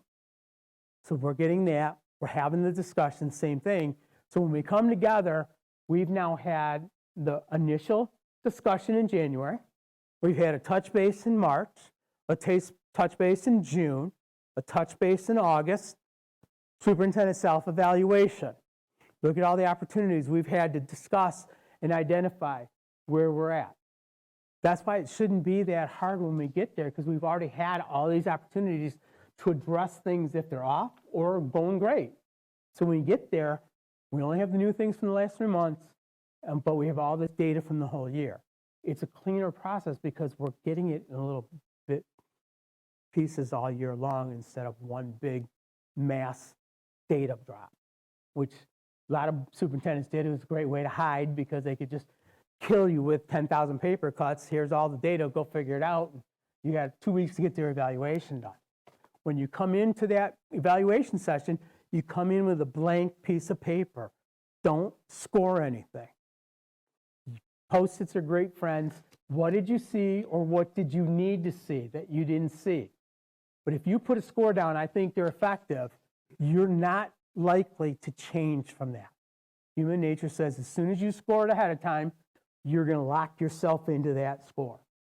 And the idea is, consensus is we're open to the dialogue. So if you don't go in and pre-score it, put your post-its of things you saw, things you didn't see that you'd like to see, or questions you may have, and you come in and say, okay, so here's where we're at. Here's my question on this one. I saw this. I think he's effective. I didn't see this. Did anybody see that? And you're debating through it. Yep. Yep. Definitely. Because he's adding to the discussion. Because he may have, so when you start, I always start with student growth first. So that's the first discussion we have when we start. When we go into his evaluation, student growth. Because that sets the tone for the whole night. If you got good student growth, the rest of the night's going to go easy. If you don't have student growth, it's going to be a whole different discussion. So you start with student growth, progress towards district goals, 5 professional domains. They're there. Usually superintendent, when I do an evaluation facilitate, they share about student growth, progress towards district goals, and then they're there just to answer questions. And a lot of times we'll look at it, and you'll be fighting for, on the current schedule, you might be fighting for highly effective, and we'll look, and I'll look at them, and they're smiling, because if you look at their self-eval, they had themselves as effective. And you guys are fighting for highly effective. So I go, okay, Mr. Super, why did you score yourself effective? Because I didn't do this, this, and this. A lot of boards will fight harder for scores than the superintendent. That's why we have them self-eval to give us another data point so that we understand where they think they are, because who can best at least give us information. But we're not saying take theirs and add or plus or minus off of it, just one more data point. And so we work through the process. If there's any, I always put pins in them. If there's something that we just can't decide we're there and we're there, put a pin in it, move on. And then when we're all done with the discussion, you come back to it. If it can't be decided, then we go back into public and have that discussion in public to score that one thing. Okay? So you think about the process now. We set the benchmark out front. That's the key. What are we looking for? What do we want? Is there, if we have to put a measurable, is there a specific goal we're trying to call out? It's done in the first session in January. Then we have the touch bases. You schedule all that in January. You schedule the evaluation in January. There's no discuss. No one has to say, well, I wasn't sure when it was. No. Here's when you have to have your self-eval to us. Here's when we're going to do our eval. If you do board self-assessment, you do it at the same time frame that he's doing his eval. This help you to judge, are you doing a good job as a board internally? It's just another data point through the process.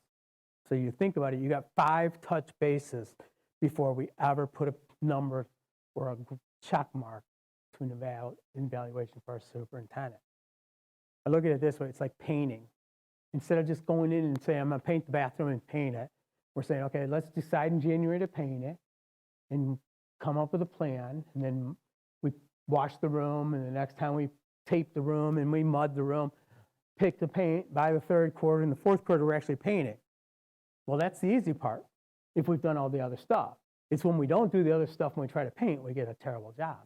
Well, that's what happens when we do this evaluation. If we don't do it, the 12-month process with fidelity, the outcome tends to be a lot more difficult. The discussion's difficult. We start having infighting with us because it's bored, because we're frustrated, because we're not listening to each other, because we don't know what we're looking for. Superintendent's sitting there going, oh, great, here we go again. It becomes a 3, 4, 5 hour session. It should never be 90 minutes. Most boards, when they're doing it right, you can talk to Waterford. I've done theirs for the last 3 years. Scott Lynn, we do his in about 90 minutes. Same thing. And they have a board that's similar to you guys. They're not all on the same page all the time, but they work the process so that they can come in, and it allows the majority voice and the minority voice to be heard equally, because everybody has to listen to each other. And the key is not the score on the page, it's the discussion that the superintendent's listening to and seeing. It's the nonverbals, understanding what the passions are, that it's not just a score on a page, but it's like, okay, what is my board really trying to message me? That's the key to this, is that conversation that for years we have been afraid as boards to have with our superintendent on a regular basis. We do it once in a while, usually when things are jumping off. When we do it on a regular basis, we start to build that rapport. And it sends a clear message to your organization that when the leaders are talking, it allows them to talk to their leaders and through the organization and build rapport going forward. Okay? Yes, sir. So what do we do in our situation where we have an interim who will be leaving and we're supposedly have somebody new coming in the summer? Do we compress all this down to a half a year, or do we give them a year and a half before we do it? How? Well, and I think, I mean, you have to also understand that we are required to evaluate someone this year prior to June 30th. So at Somewhere in this, this calendar year, yeah. right. Yeah, no, supposedly prior to June 30th is what I'm being told. Okay. Which means, I mean, the interim would be who, Somebody has to be evaluated. right. Normally, when I work with boards with a new one and with Brad, is usually tell you to look at your 90-day plan or your 100-day entry plan and use that to see where you're at to get a benchmark. You're not going to go in and ding a new superintendent right away and mark them right down right off the bat. So it's for you. Then January, you set the year up. If they've been here less than 60 days, they don't get evaluated at all. It's a 60-day cutoff now. So if they came in late in the year, mid-year or something, there's only if less than 60 days, then they don't get evaluated to the next cycle. But in this case, if you evaluated John, it would be a perfect opportunity for you to go through the process and go through it once as kind of a test or a benchmark to go through the process as a team. And then when your new superintendent comes in, you start the discussion so that in January you're ready to go. But I would start the touch bases. If they start in July, I would have the August, September touch base with them and start building that as the way we do it, as commonality, as who we do in our structure going forward long term.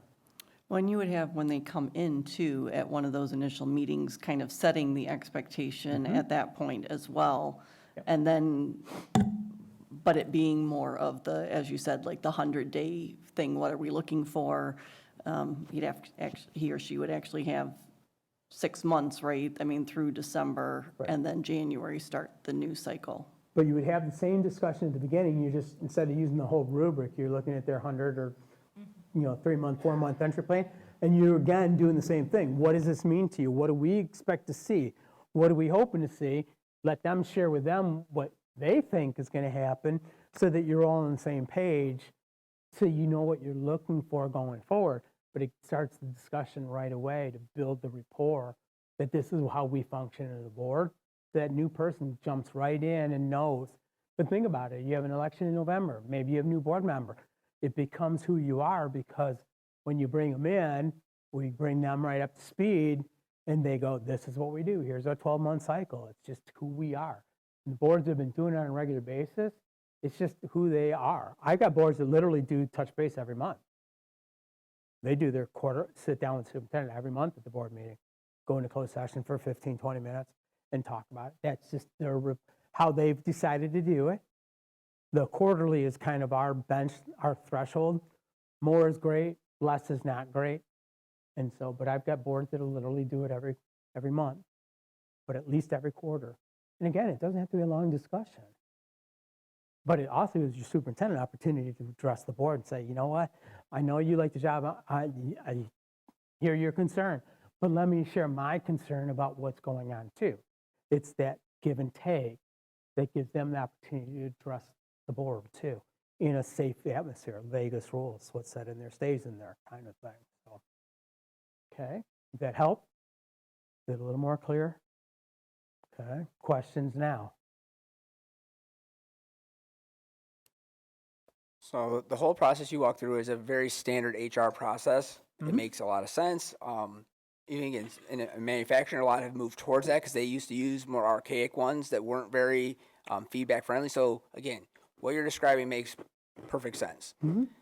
I'm still stuck on if you do not start with smart metrics at the top, because even as you described it and you walked through that whole process, you still got to the end of it being a subjective debate on how people score. The whole point of HR would be, the idea is to remove as much subjectivity as possible. You want to pull all the emotion out. The superintendent shouldn't have to read body language because it shouldn't matter whether a trustee and superintendent like each other. End of the day, either I did my job or I didn't do my job. Like, put your feelings aside and let's go to work.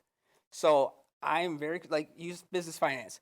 There's no reason we wouldn't have high-arching what our fund balance should be at, what we want to maintain. These are high-level goals for the finance department. This is what you have to maintain, so they have that in front of them. And then to your point, it makes sense. Then you would go to a couple of these and say, okay, here's a specific line item that we want a project for over this 12 months. Right. That makes sense to me. But if we don't have a smart metric at the top of this that's measurable, again, that would be the thing to me. If I'm a superintendent, I'd be like, no, I'm not walking into a room with 7 people that get to decide based on their personal opinion whether I did my job or not. I want to know how you're measuring me, what I have to do, and to be perfectly honest, even if you don't like me, I'm going to put the facts down in front of you and say, here's the data, I did my job, let's move forward. That's what's going to ultimately lead to someone, where I would say the lawsuits and stuff come from, is when a superintendent can say, well, they weren't clear. I thought I was doing my job, no one said. And to your point, when people are saying, yeah, you weren't even talking in the past, yeah, I would say, yeah, I'm surprised districts don't get sued more often, or that's why you have districts paying 3 superintendents, because that's a very standard HR process of documentation. But if it doesn't start with a target that's measurable and not subjective, I don't see how any of this really is really, again, it does anything. There shouldn't be a debate in a room on subjective goals at the end of the process. It should be, we all know and can measure it. We either met the goals or we didn't meet the goals, and if we're not meeting them, we have corrective actions in place to hopefully meet them, because again, that isn't supposed to be punitive, it's supposed to be corrective action so we get there. It shouldn't be a, hey, I'm not performing, I'm gonna get fired, but hey, we just gotta get here. But if I don't know what my gap is, if I don't know how tangibly what you're gonna hold me accountable to, how does that work? Can I jump in Please, to speak to please. that? So if, By all means. I'm just going to react for myself, right? I can't speak for everybody. But so if at the beginning of the process, if this was me, right? I'm your new superintendent, and we're meeting in February to talk about this. We're going through this rubric, and that's an opportunity for you all to provide clarity in terms of what your expectations are, what you're looking for. Some of what I would want to ask too is, I would want to know some specifics. Part of that would be, what type of rubrics do you think you'd be, or what type of artifacts do you think you might be looking for, right? So that I have an idea in advance. You know, here's our expectation. Here's the type of things we're looking for you to, in order to get an effective or a highly effective ranking. Here's some of the artifacts that we would expect that you're going to produce. I have a chance to engage in dialogue with you to, you know, so we can debate and discuss that. I know part of this is that we would come to agreement on artifacts too. So we'd start out from that basis, I would think, where we'd have a pretty clear expectation as to what your expectations are, what those 5 priorities are, what it is you're going to be looking for, what you're going to be expecting me to produce as evidence that I'm doing what you've asked me to do. But what I really like about this, honestly, is the quarterly checkpoints, because then we're coming back together at these quarterly points, and you have the opportunity, because we may be on different pages by then, right? Even the first checkpoint, you may have an idea of how I'm performing, and it may not match with mine.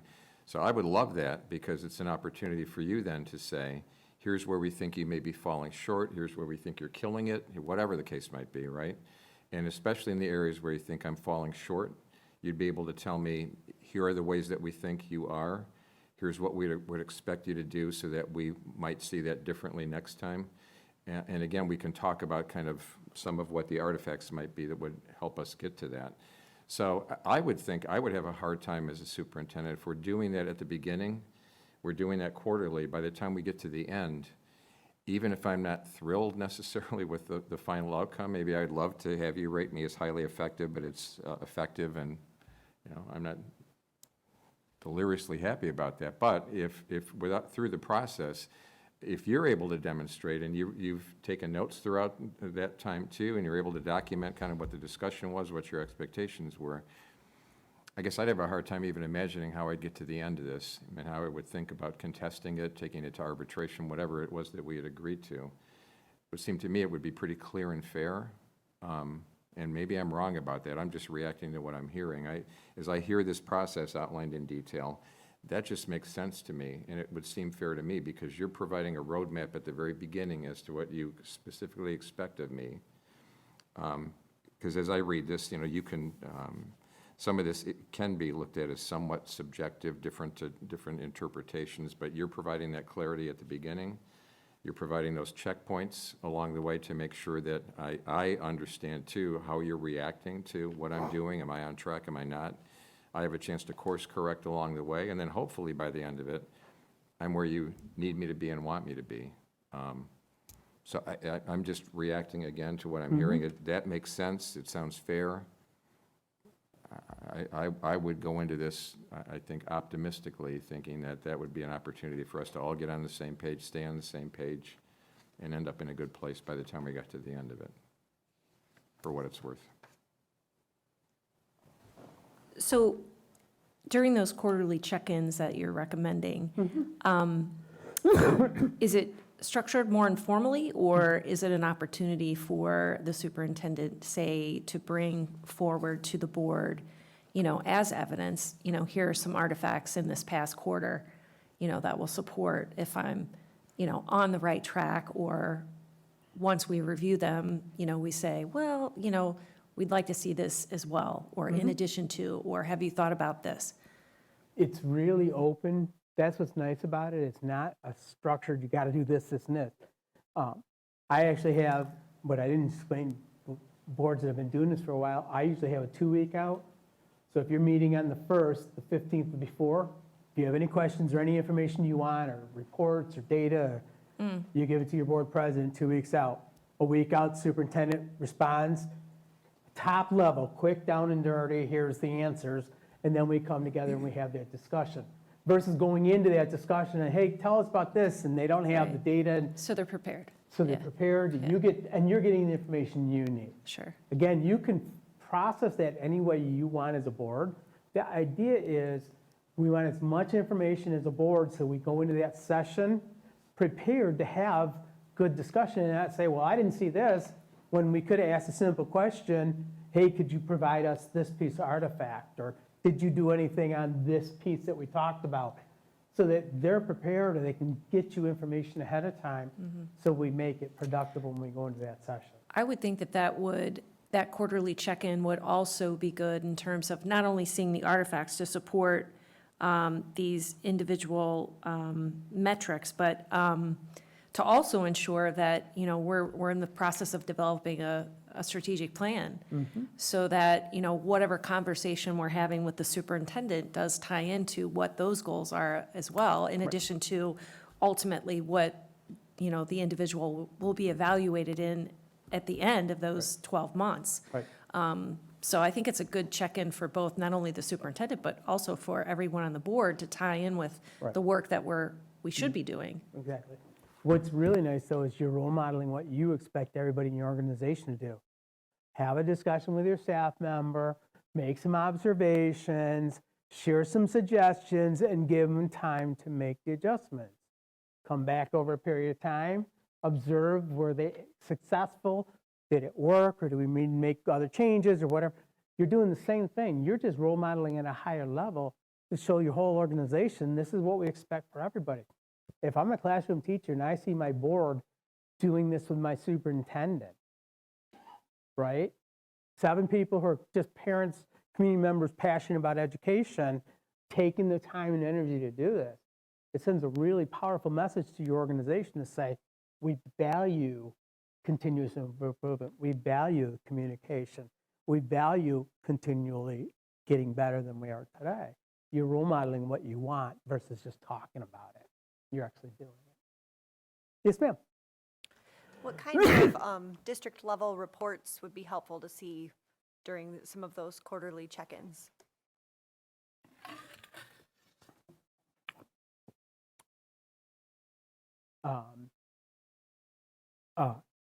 One, I always ask superintendents usually is take and list all your goals for your MyKIP or your strategic plan, and put it in an Excel spreadsheet and do it in 10-point increments and just highlight where we think we are. And then next year, put a different color box so we can visually look at as a starting point, and then they can highlight some of the things they've done for progress towards district goals. I also ask superintendents when they're doing their weekly update, if it ties to one of the 5 domains, put it right in the header. Domain A, domain B, student growth, so that we can tie the loop quicker as a board, because they're already giving us update. We're only asking them to put domain A, so we're not really, so it's something when you get your new superintendent, you might want to coach and say, hey, can you do this for us? It helps so that when we're getting data, you're getting it and you're able to synthesize it and put it in the right place. Anything you have going on, if you have any those 5 high priorities, you might ask up front, what kind of, as your superintendent here, what kind of artifacts are you looking for? You as a board can determine that with your superintendent right in that first session. If it's high priority A, what kind of artifacts should we see? And you could tell them right up front so that they can have that available to you for each touch base, for each quarter, because it's your priority. That would be something you'd want.